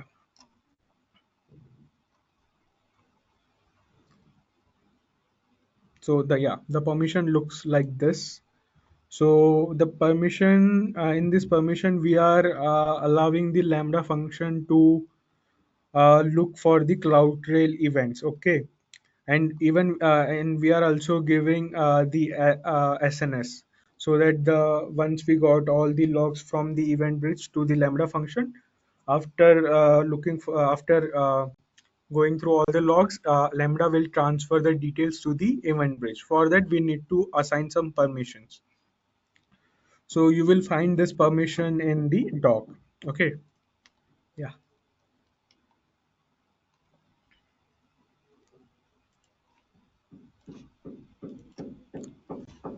So yeah, that's it. You can create the function, and I will tell you how you have to add the Python script. So once you create the function, you have to go to the function. Okay, here you can see all these things. Here it is showing event bridge because we have already attached this lambda function to. We have already given lambda as a target for the event bridge. Okay, but for like complete deployment, first you have to create the cloud trail, then you have to go to the lambda function, and after that you have to create the event bridge. And make sure you apply the permission to the lambda function for accessing the cloud trail logs and for transferring the alert details to the SNS. It is needed. Okay. Okay. Yeah. In the code section, you can give the code here. Code. This is the code that we have given. Just a second. Yeah. So this is all the code. You can even test from here. The code testing you can do here from here. Okay. This is all. Now, after creating the lambda and after creating the event bridge, you have to assign some permission. So you have to go to the configuration, and in the configuration settings, you have to go to the permissions. So you have to assign the lambda invoke permission. Okay, just a second. I will show you. Yeah, here. So you have to create this permission, add permission, and you have to assign the lambda invoke function for that particular our event bridge. So after getting and details from the event bridge, so event bridge should have permission to invoke the lambda function. So you have to you have to add the resource based policy here. Okay. So this is also an important step.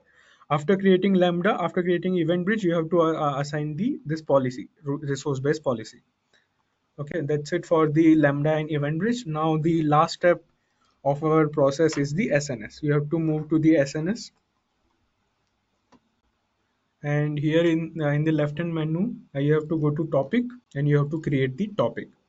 Just select the standard one.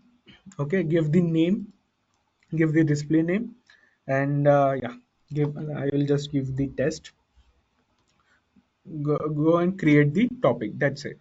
Okay, after creating topic, you have to go to this particular topic. Okay, and here below you will find there will be no subscription, but you have to create the subscription. You have to go here, and it will automatically take the ARN of the SNS, and you have to select the email. You can select email or email emailization, or you can select the SMS, whatever you want. Okay. Once you select the email or email JSON, it will ask for the endpoint. Here you have to provide the email address. If you are selecting SMS, you have to provide the mobile number. Okay, and you have to create the subscription. That's it. Once you create the subscription, you will receive one confirmation mail. Uh, to confirm the subscription, you have to go to that particular URL and verify your subscription. After that, your whole architecture is deployed for the monitoring infra. Okay. So there are some exercises that we will see. So in that exercises we will do all this alerting and monitoring thing. Right now I am just showing you the architecture, how you can create the architecture in AWS and Azure. Okay, this is the alerting infra. Okay, now let's see the alerting infra for the Azure.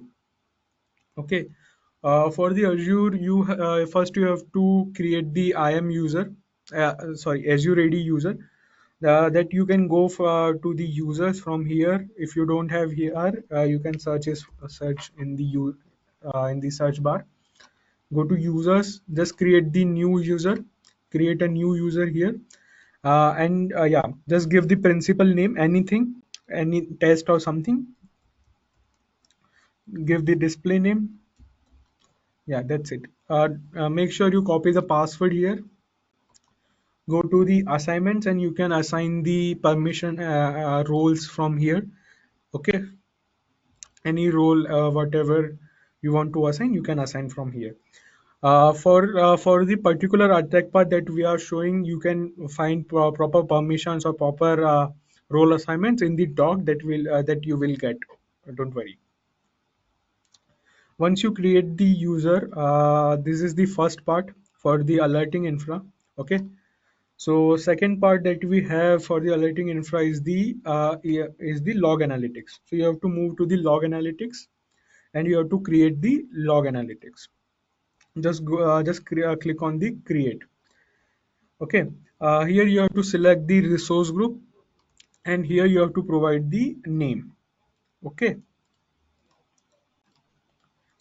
That's it. And you can create the log analytics. Once you create the log analytics workspace, you have to go to the workspace and you have to create the log analytics like this.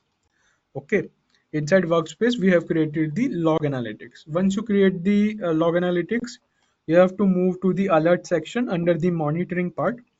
Go to alert section and here you have to create the alert rules. Okay. We already set up one infrastructure for the smooth moving. So I'm just showing you the options what you can choose. Okay. In the log analytics, you have to go to the alerts under monitoring, and under the alerts, you have to go to the alert rule. Okay. So it will ask for the condition scope. It will automatically take.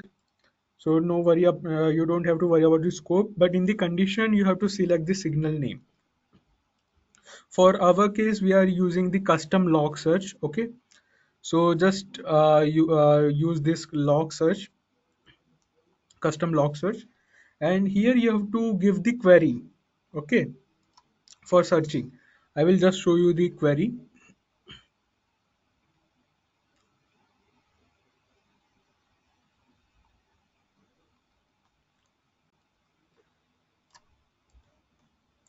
So for our infra, for our demo, we are using this query. So under sign-in logs, it will search for the user principal name, whichever we will be providing. So this is the principal name that we have created as your ready user, right? Correct.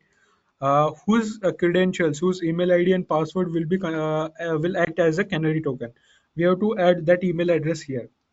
So if any activity is done by the any sign-in activity done by that user, we will instantly got that here. Okay.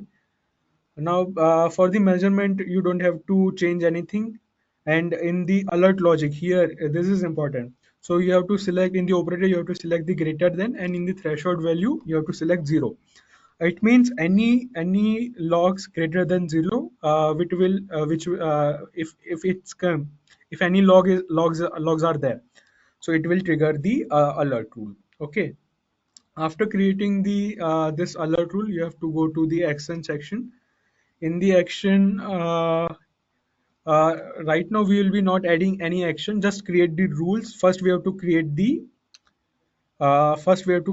action group, then we can add the actions here. Okay, so just add the condition, just add the details here, whatever the resource group, whatever the subscription. So like for our case, we are this sign-in activity comes under the warning, so we will be selecting severity as 2. You can give the alert rule name here. We will be giving test. You can select the region, and if you want to assign any identity, you can assign. Okay, so this is how you will create the alert rule. Once you create the alert rule, you have to create the action group.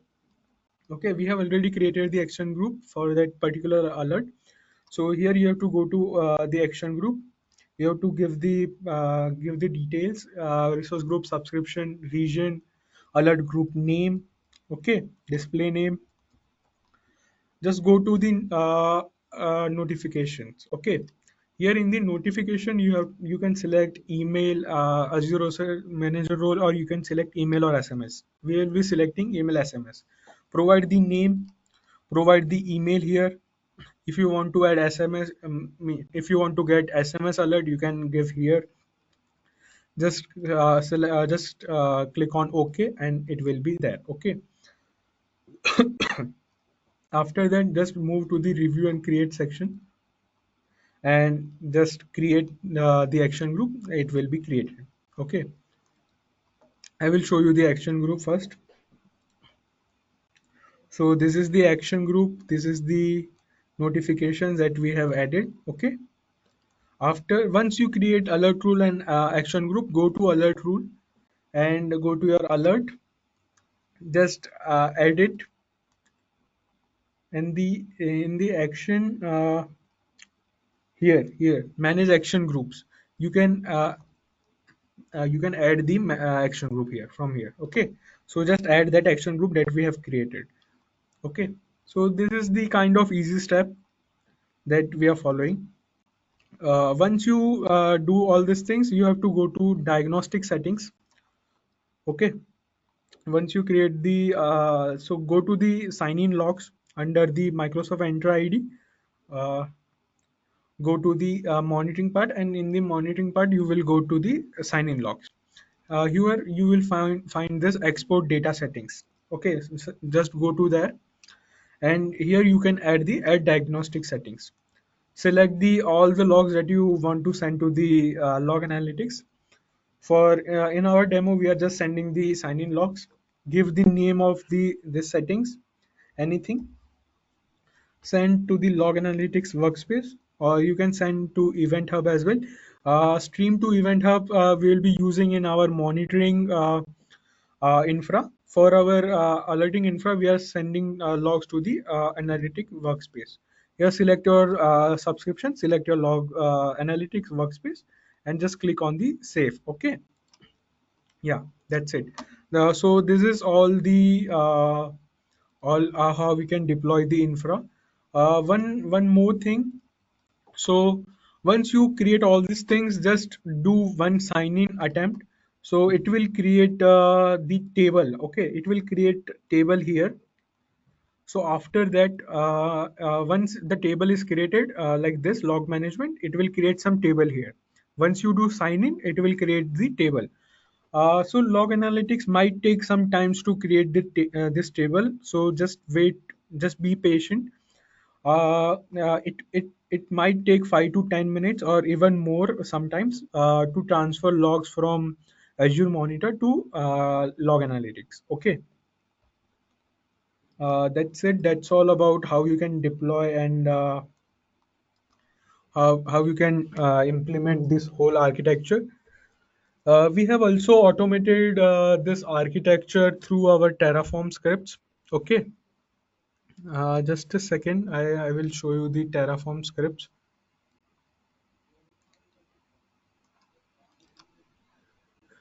Okay, so yeah, give me a second. Okay, so here are the Terraform scripts. So there will be 3 Terraform scripts. Okay, so I will show you the guide. So we will be providing guide how you can automate through Terraform. Okay, so there are 4 steps. First is to deploy the deceptive defense mechanism for the AWS. Okay, so the first script will create a user whose credential will act as canary token. It will also create your EC2 instance where Open Canary will be installed, and it will create both the buckets. So the first script will create the attacker's terrain. Okay. The second script that we have is to create the bucket that will store the canary token. So from this first script, you will be getting the canary token that you have to place in this bucket. After placing the canary token in the bucket, you have to just run the Terraform scripts, and it will automatically create the resources. And you will find every step, every details that you have to do in this Terraform. Sorry, in this guide. Okay. After creating the attacker's terrain, there will be the third script to deploy all the alerting infra. So yeah, so this there will be three scripts. First script is for the attacker's terrain. Second script is to create the resource, to create the bucket to store the canary token, and third script will be there for the creation of alerting infra. For the monitoring infra, we are not providing any automation script, but yeah, we have the guide for how you can deploy it manually. Okay. Same for the Azure, we have the scripts. Okay. Same for the Azure, we have three scripts. First script will deploy the attacker's terrain part. Second will deploy the one container that will store the canary token, and third will deploy the whole alerting infra.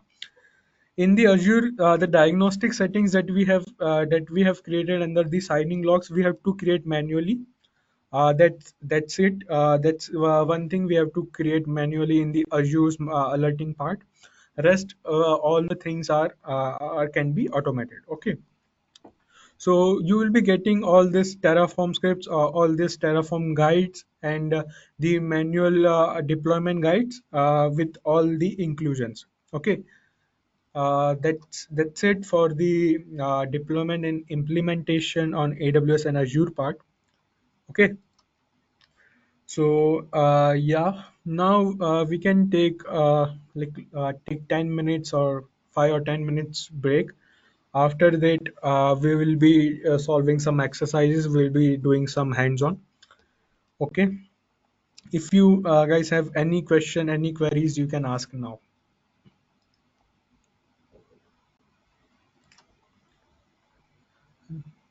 Let me just uh, stop my sharing. Okay. Okay.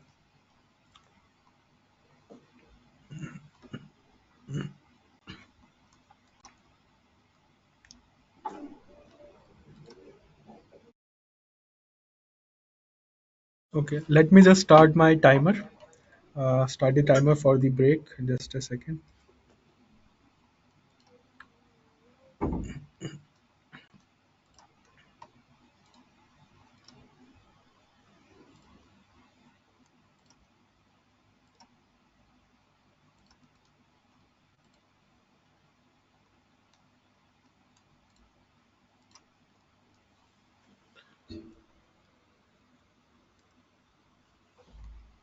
Yeah. Okay, guys. See you after 10 minutes.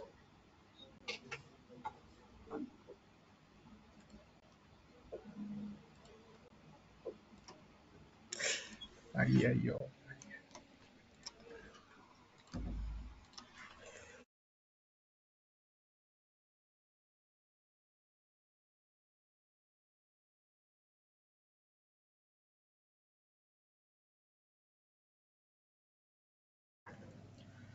So, hello and welcome back to our third and final half of our workshop. So, let me rejoin with you guys. I hope the session is going good. Like, you guys are exploring a lot more interesting stuff. So, let me quickly share my screen.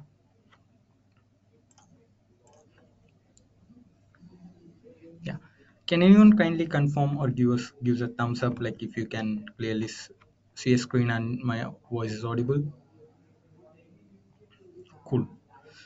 So yeah, I hope the second half of the session has been very informative and good. So let me give you a very quick overview about the infrastructure which we have been planning to explain over the workshop.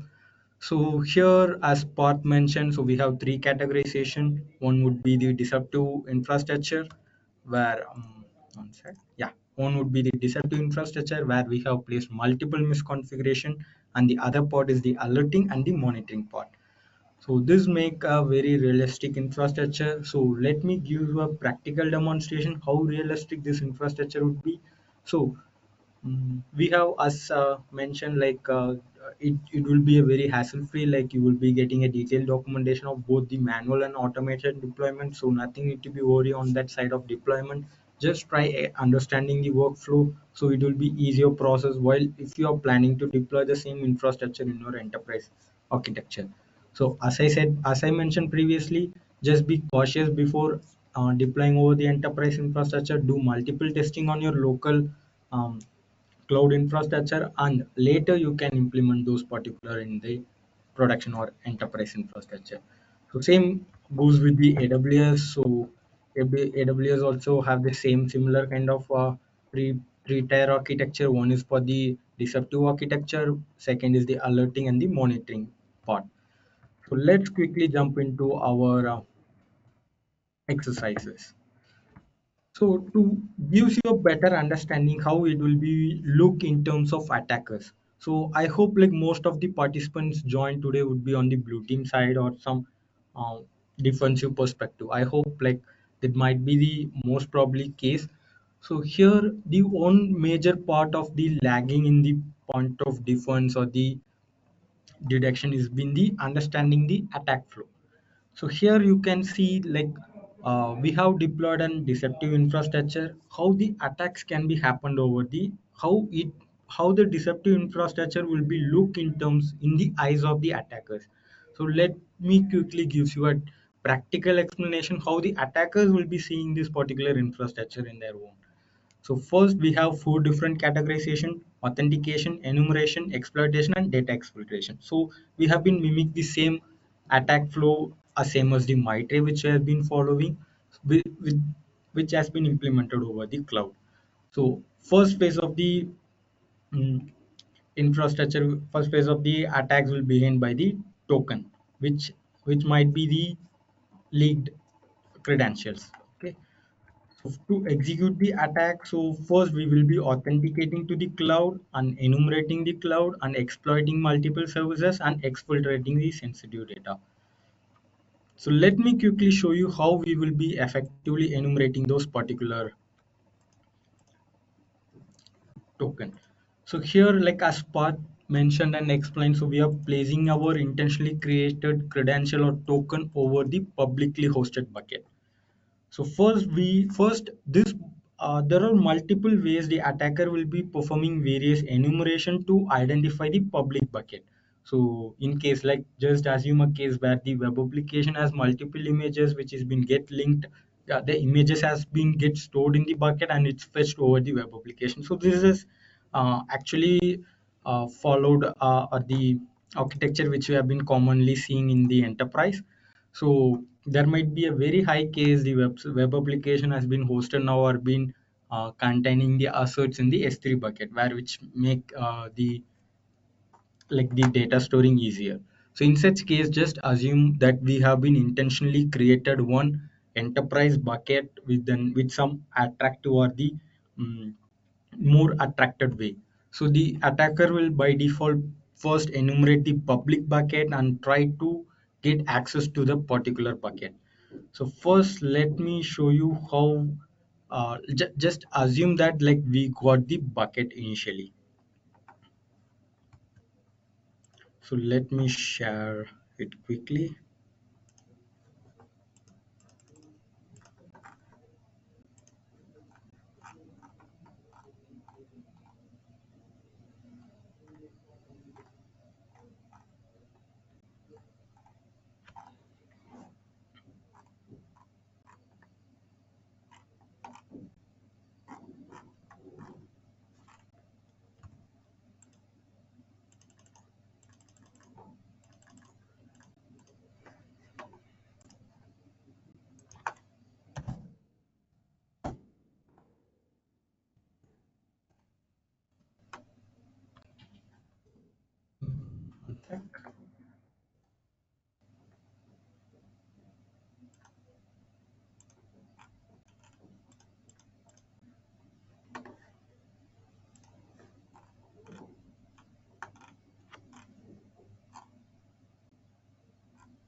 Let's wait for a couple of moments. Let me explain in a very quick way.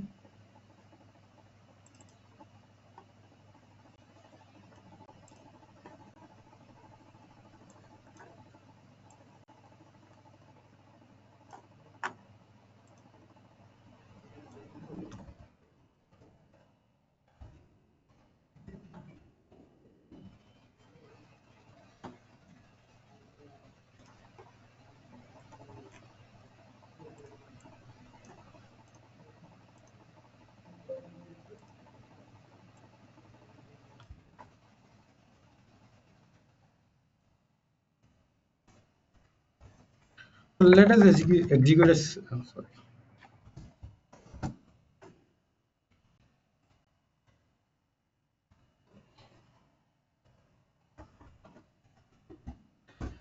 Let us first try executing a simple command to list the S3 public S3 bucket which is being hosted over the AWS infra. So this particular prod security is being get the name of the bucket which we have been hosted publicly.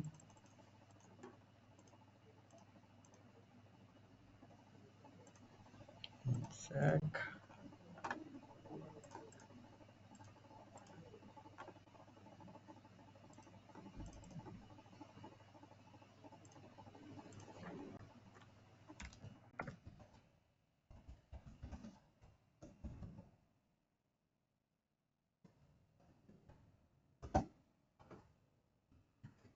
Full- As I mentioned, there are multiple ways to find this particularly public bucket, so which we have been created. So there are multiple tools like Cloudinum, and there are a lot of public available tools too, which particularly helps you to identify the public bucket which has been hosted in the enterprise. So in our case, after like this particular canary token, like the credentials which we have been placed in the public bucket, which we have been going to get to list in our list, and we have get to access to this particular bucket.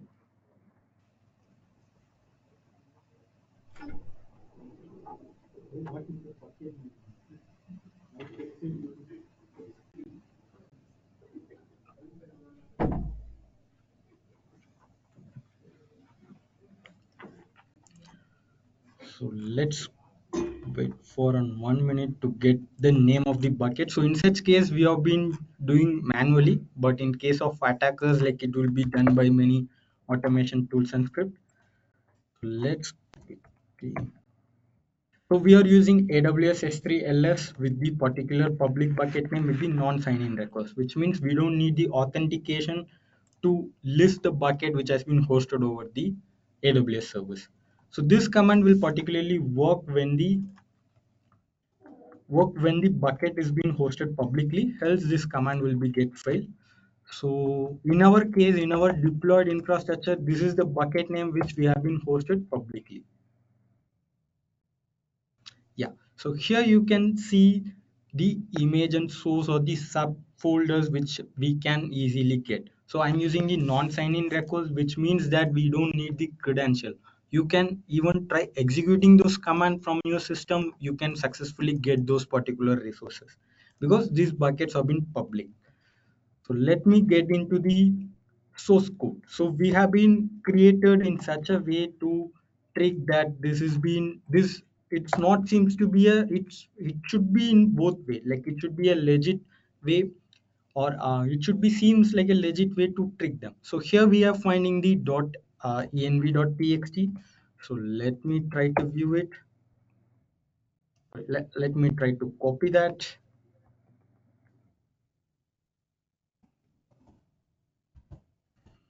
So cp command is generally used for copying the particular file. So we are just copying it.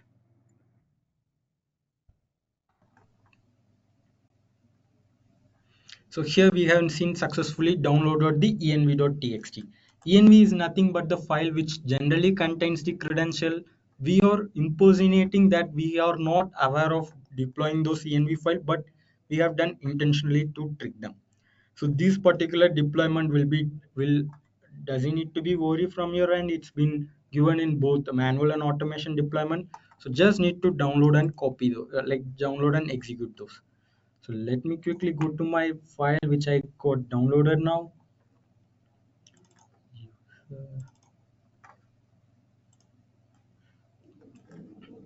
So if you're seeing that the env.txt has been downloaded, so here you can successfully see the credential of the access key and the secret key of the particular user.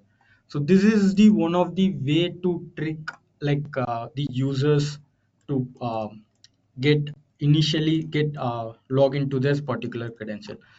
So as per the attacker mindset, what they actually do, like first they are enumerated and find the bucket, and they have been listing the bucket, and they find some sensitive file called env.txt. They gather the credential, and right now they will be definitely try to log in without credential.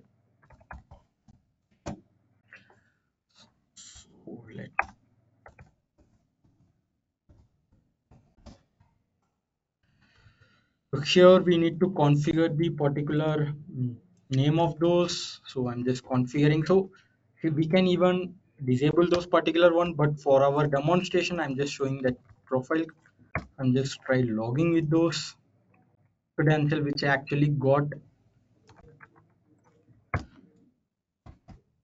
So here we have been configured our AWS credential. The next step is to get the whether to confirm whether we have been successfully logged into the AWS infra or not.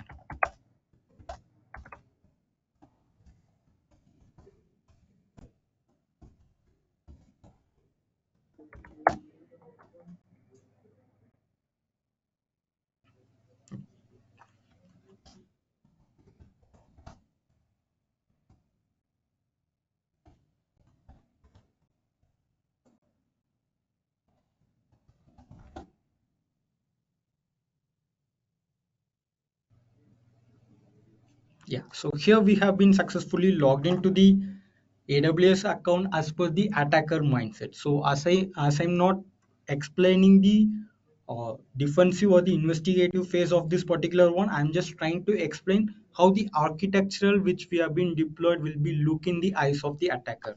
So we, as per the attacker move, they have been logged into this particular one.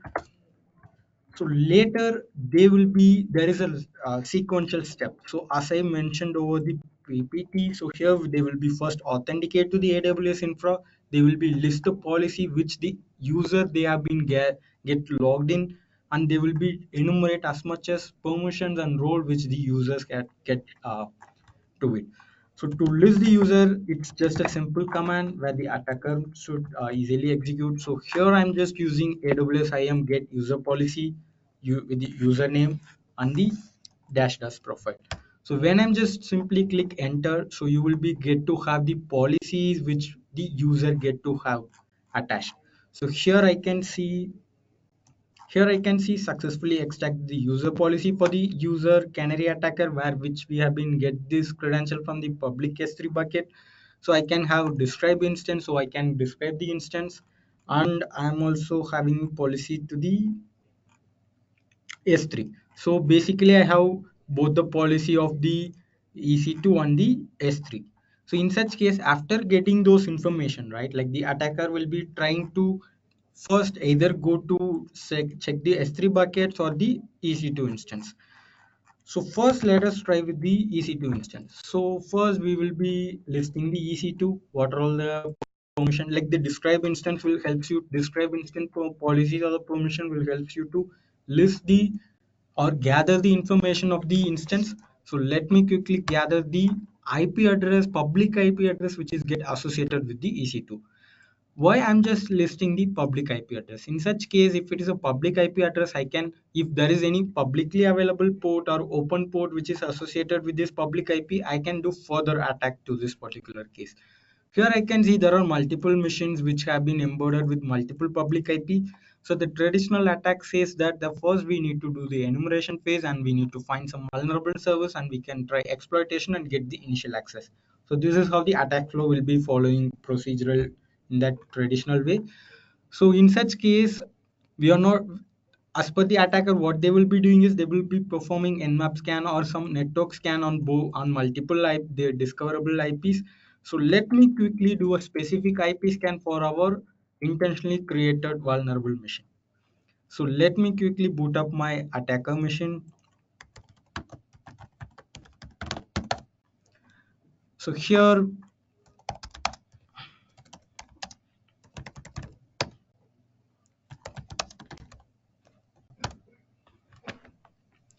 we are just simply going to enumerate the IP, how it will be get represented in terms of in the eyes of the attacker. So first, let me try pinging those IP. So I can successfully ping. In such case, the ICMP of this particular instance have been get open. So let me do a simple nmap scan. So this particular nmap scan, as you know, like it will be just displaying the open port which is get associated with the EC2 instance. So here I can see there are multiple ports like FTP, SSH, MySQL, RDP, which have been the majorly targetable services by the attackers. So because like if they have been successfully brute force or exploited the SSH, they can get the initial access to the EC2, and if they can do the same with the RDP, they can get the initial access to this. So after this particular enumeration phase, like yeah, they have been doing the enumeration and they will be doing the brute force. As we know, like there are multiple other ways too, but as per our flow, we are just trying brute forcing those particular discoverable vulnerable service. So let me quickly do a.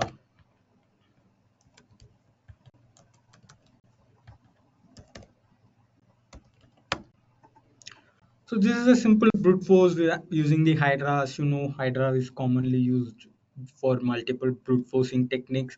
So here we have been simply performing using the basic word list rock.txt to perform this brute force targeting the FTP service. So we can do the same to the RDP, SSH and multiple service.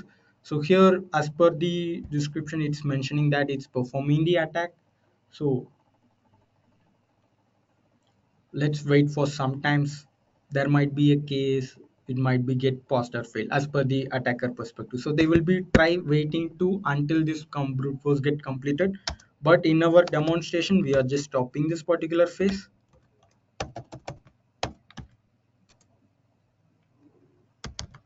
So let me try brute forcing the same with the RDP.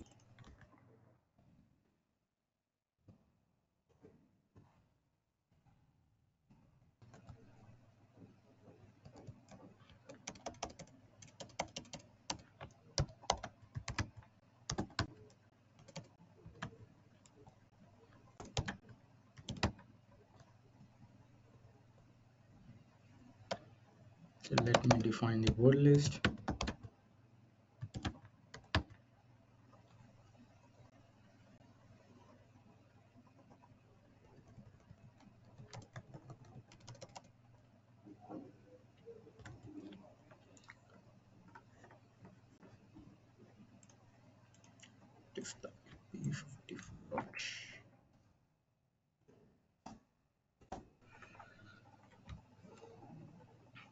So here we started our brute forcing which targeted the RDP service, and this might be the attack perspective. So they will be trying multiple different way to um, get access to this particular RDP service or other service using various tools. As of now, I have taken the Hydra, but there might be other possibility. So this might be the phase. They can get the access, but they will not, because we have been intentionally preventing those by we are just main focus is to observe their pattern, not allowing them to get access to the EC2. We have designed in such a way, like as we discussed the low interactive honeypot, we have deployed over the same. So in such case, even though they have been trying multiple times, multiple days, multiple years, they can't even get successful access to it. It is deceptive in such way they will be pretended to be the service to be up and running, but they will be not an access to those particular services which we have been seeing. So as we see, there might be the one flow with the dead end and the another flow. We have the access to the S3. Okay. So in such case, we already determine the public bucket, but now let us try to get the bucket which has been get associated with the infrastructure. So here we have been getting the bucket policy of this particular private bucket. So you can get to have a list of policies and list of access to which the user has to do for this particular. We can get object, we can list bucket. So these are all the roles which can be applicable for the logged in user to perform over this private bucket. So as we first phase, there might be some sensitive information or the attacker can directly download it. So in such case, let me first list the bucket.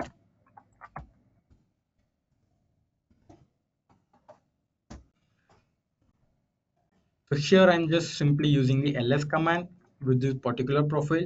So here I can see one file of the hospital patient record.zip. So in perspective of the attacker, it might be seeing like some sensitive information. So what their second move would be, as we know, they might be trying to download those file using the copy command. So they will be doing the same. They will be simply copying those particular zip file using the profile which they have the permission, and they can successfully download this particular record. So this is our actual deceptive infrastructure where I have been performed the attack. So this is a chain attack. So from the initial access to the exfiltration. So we have been I will be explaining with the infrastructure. Yeah. So I have been performed the attacks, chain attacks in this particular infrastructure. So we have multiple possibilities of attacks which can be executed over this particular isolated infrastructure. So in terms of attack perspective, they might be thinking of they are doing something, they are exfiltrating some sensitive information, or they are performing various attacks. But actually the case is they have been doing in the infrastructure which we have been created as a illusion to them that they are not performing the actual attack. So this process will be delaying their objective. The first point is they will be definitely get delayed to achieve their objective, and the second part we will be get to know their attack pattern, how the pattern flow would be, how they are enumerating the public bucket, how they are doing the brute force, which tool they have been using, what pattern has been observed. So we can collect those information and we can create a actual deduction rule which based on that particular pattern and behavior. So later we can update that behavior tool to our multiple blue teaming solution, and if there is a way that they have been identified and they have been doing the same to our enterprise infra, we can easily get identified those, and we can parallelly we can also get to collect the logs from the which ip and which domain they have been performing those attacks. We can collect some valuable intel from those patterns too. So as of now, I have shown the attacks which are targeted to our AWS infra. Let me quickly jump into the Azure and I will be explaining the attacks to which are targeting to the Azure infra. And later we will be seeing, I will be sharing you some credential to access the SIM where we have been collecting the log. So you can see how the logs are accumulated and how it will be helpful in our investigation. So before doing that, like let me jump into the Azure infra. So as Path explained to you, this is the infrastructure overview which we have been created for the deceptive illusion for the attacker. So the same, like we have replicated the similar one. So we have one credential canary token, we have one low interactive and one data deception. So we have integrated three. These three act as a chain attack. So I will be demonstrating how it will be get looked in the eyes of the attacker. Let's quickly jump into the Azure one. So before jumping into the Azure phase, the first phase begins by the enumerating the public bucket. So first the as mentioned, like there are multiple ways to get the public bucket which is hosted over the Azure or AWS client. So there are multiple tools and multiple techniques to get those. So we have been using one public bucket from our enterprise infra and we are hosting those. So let us just begin those. So let me quickly share you one particular technique where the attacker will use to get this bucket. Okay. So this is the particular command. Like we have given the storage account name. We have given the storage container. If the attacker can successfully enumerate the storage name, storage account name, and the container name, they can easily list the blob like the files and folder which get uploaded over the Azure storage. Okay.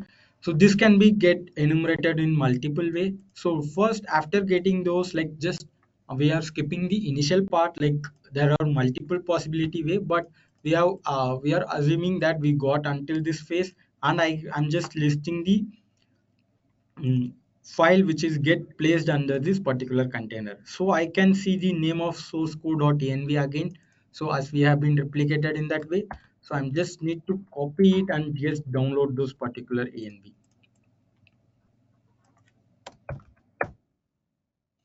So after mentioning the URL, I get to download the env. So here I'm just simply opening the env.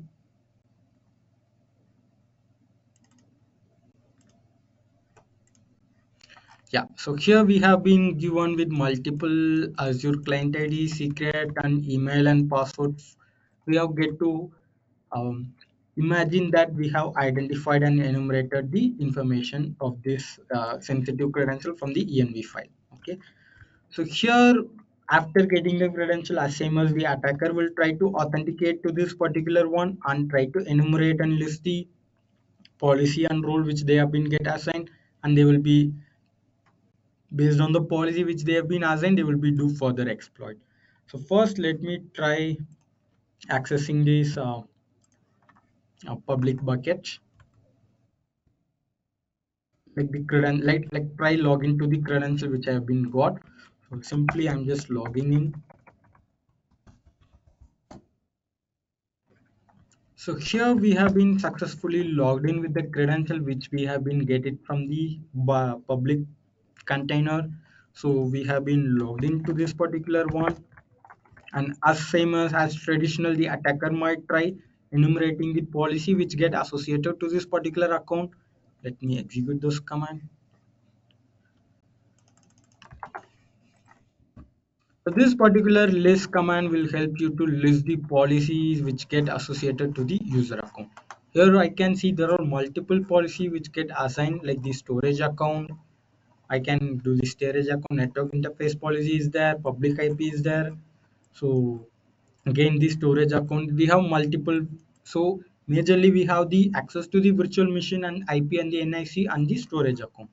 So these are like in terms of attacker perspective, they might think they have the higher privilege, but in the vice versa, we have been intentionally deployed those. This is the highlighted part. So after creating those, the attacker might list the IP which is get associated with the virtual machines to further exploit. Yeah. So here, if you are seeing, I'm getting the public IP, which is get associated with the virtual machines which they have been hosted or which they have been deployed in the Azure infra. The process will repeat again. They will be performing the nmap.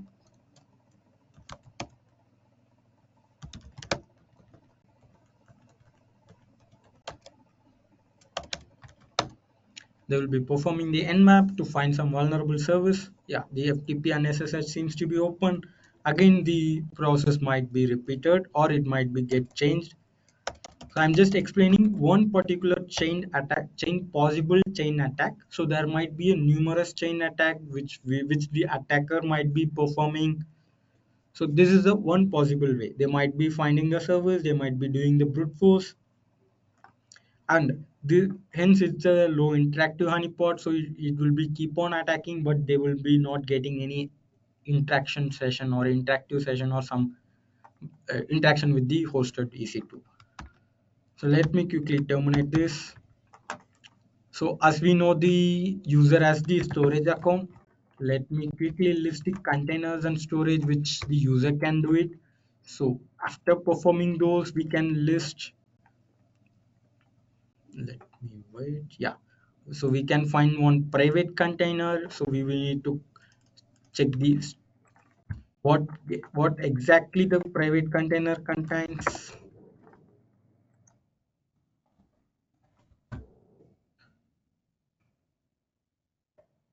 So these are all the simple commands, like we are just listing the file which is inside the container and the account name of the Azure. So we have find the zip file again, which we have been deceptively placed inside the AWS one. So and we are finally downloading those. So if you're closely looking into it, this is a one possible attack method where the attacker is carrying the attack. So you will be getting a very detailed idea when we are looking up the log of this particular attack. Here we have successfully downloaded those file. Yeah. So this is the attack path where the attacker might can perform in our deployed infrastructure. So this is that interactive that we can observe multiple pattern, and this particular deceptive infra will be feel like a very actual infrastructure. So this is the main reason we have been deploy this infra over the cloud. So we have seen this possible way. So as I'm repeatedly mentioning, this is one attack path which is possible. But there might be a multiple case of attack path. The attacker can use some automated tools. There are multiple other techniques to perform those attacks.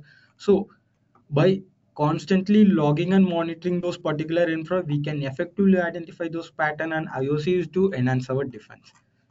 So as I mentioned, so we have deployed multiple exercises. So first would be the canary token. So till now we have been covered the attack phase, how the attacks might be possible in our deployed infra. Now we are jumping into our alerting and detection phase. Okay. So canary token. So the first phase of detection, we have been using the canary token as a detection. So how it will be look in terms of the like the defense perspective.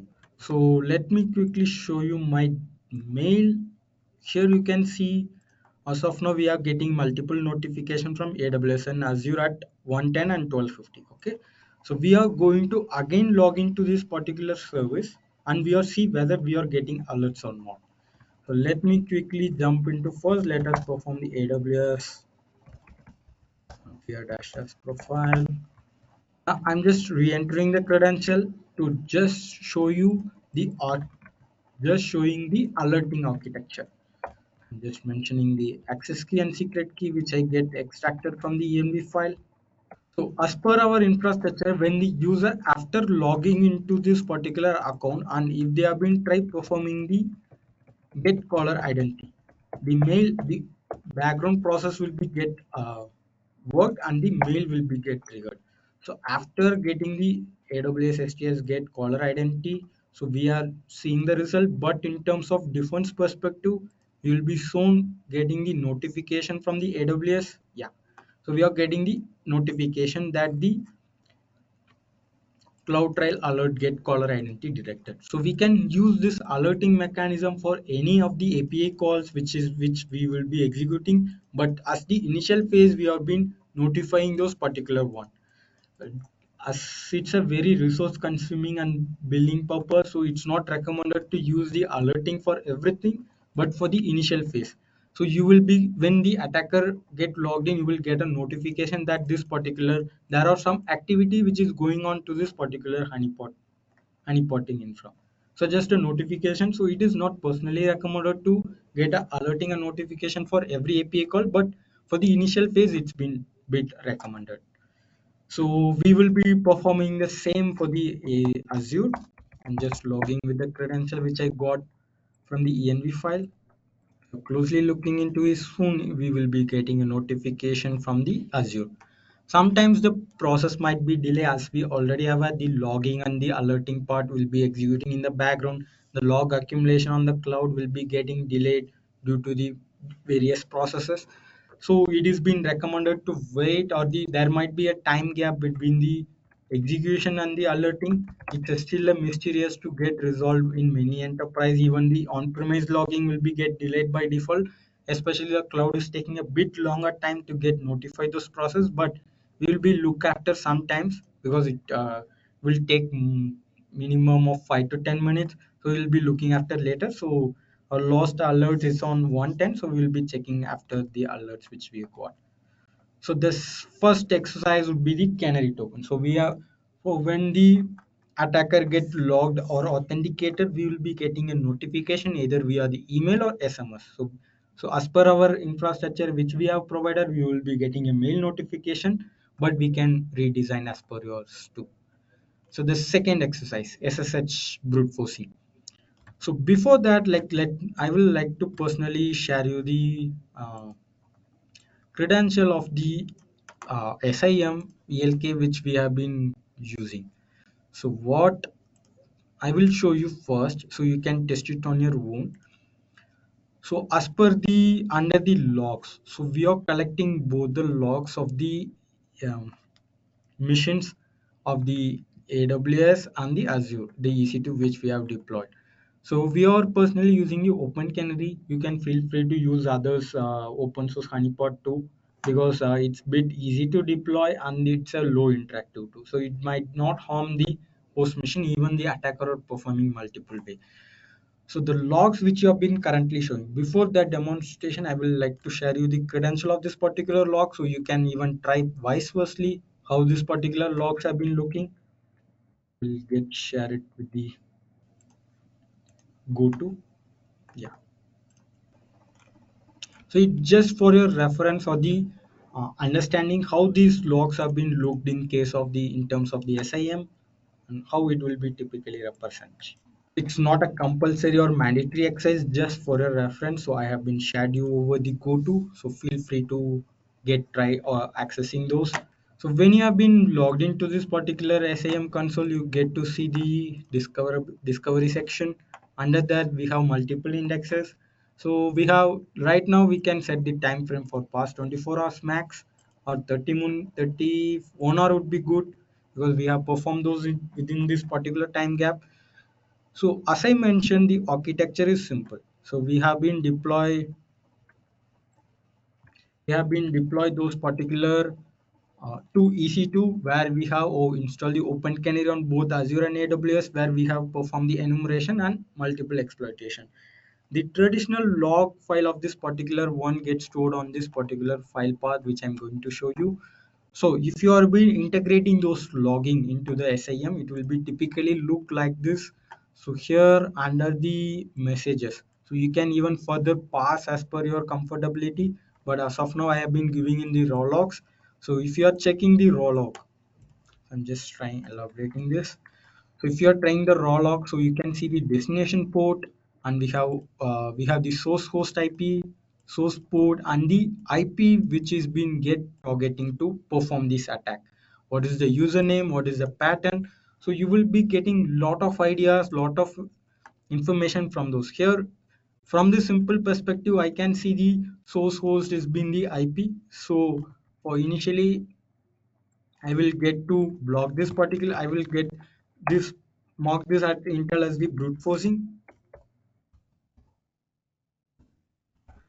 and later the severity would be high, and I will be get uploaded over our thread Intel. So if that particular IP is performing any other activity, it will be get easily detected. And if they are using various others enumeration or exploitation, we can easily get Intel and ideology from here. So as we have integrated with the SIM, so we are getting the request, but we can also integrate with the network monitoring to observe more behavior pattern from this. So this is how the effective logging and monitoring is being definitely required for various investigation purposes. So the first we have been we can easily investigate those SSH. So as I mentioned, SSH honeypot monitoring. So we can create multiple detection rule. So I will be yeah. So here you can see these are all the detection baseline detection rule for the SSH brute forcing.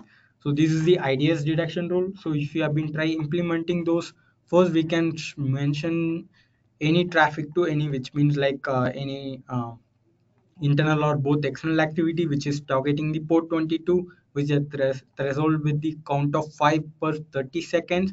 This particular rule will be get identified, and it will notify the IDS and will getting the alert. So the second would be the external to internal network. So here we have been defining two phrases, like one would be the external network, another would be the internal network. So if there is any external IP which is trying to communicate to the internal IP with the port of 22 with the same, we are not mentioned the particular threshold here, but we can also do that. So here the phases of detecting the SSH connection which is been initiated from the external IP. So we can detect those, we can add the threshold limit same to this particular rule to enhance the defense. So these are all the two baseline detection rule we can enhance based on our finding. So we can typically do multiple querying, like by prioritizing the host name and what is the count which per minute which we can update in our route. So we can collect those information from here, we can collect intel from this log here, and we can enhance our defense. So this is typically work for both the RDP and SSH honeypot. So you can feel free to query this under the logs index and the within the time frame of last 1 hour. So just try elaborating some logs and try to understand their pattern and observe their behavior and etc. So same which replies like as per here the destination port is 338. So SSH will be definitely 2222. So here we might be experiencing we have tried brute forcing both the FTP and the RDP as per our exploitation phase. So we are only getting the logs which are associated with the FTP and RDP. Soon, if there is any other, so we can effectively monitor those. From that, we can effectively collect various intels and behavior. So these are all the network traffic or the request which is targeting the open canary. What would be the solution for monitoring the um, log associated with these action which we done inside those AWS or Azure account after get logged in? So in such case, we have to move to the file beat, and under the file beat, just try exploring the. So it might take time. So as we know, the logs which we generated will be high.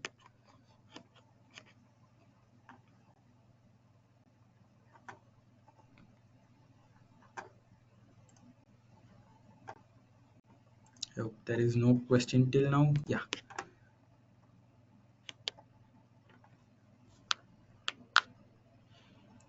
So here we have been get to included with multiple logs, but we are going to prioritize the agent which is 3222 where we have been integrated this.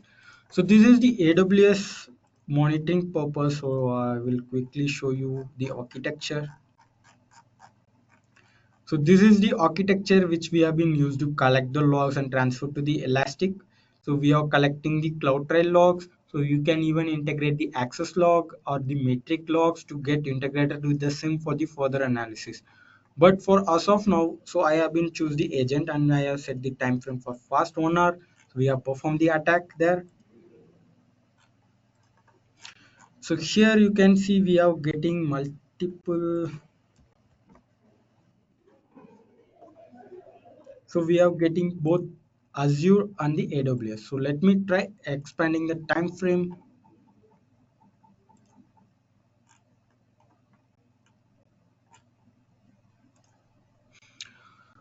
So the most challenging part like prioritizing and filtering the logs which is associated with this particular honeypot and the legit one. So to further do that, like just implement a simple search filter. So we will be finding the username. So we can see multiple username, but the activity which is happen over the canary attacker is considered as the malicious. So the traffic and the logs which are associated with this particular, it's actually malicious. There is nothing to be doubt about, like these are all true or false positive. It's by default considered as a malicious. As we discussed initially, what are all the logs which has been get accumulated or generated from this particular infra, it's considered as the malicious. So here if I'm just elaborating and seeing, I can see multiple requests like the API calls from these particular canary attackers. So here if you are giving the, if you are just trying to filter out the event action, you can successfully see the get user policy. The canary user has executed the get user policy, bucket policy and instance. So this is seems to be a simple one, but we can also create a detection rule out of it. If you're digging more deeper, we will be getting the IP which has been get used to generate this alert. Here you can see the IP range, source address where the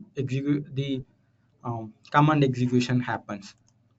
So this is how the logging and monitoring will effectively help you to identify and observe the attacker pattern.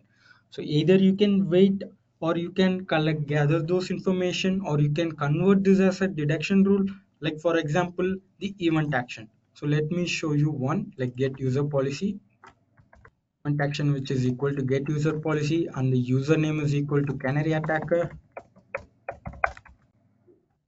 Be removing those filter,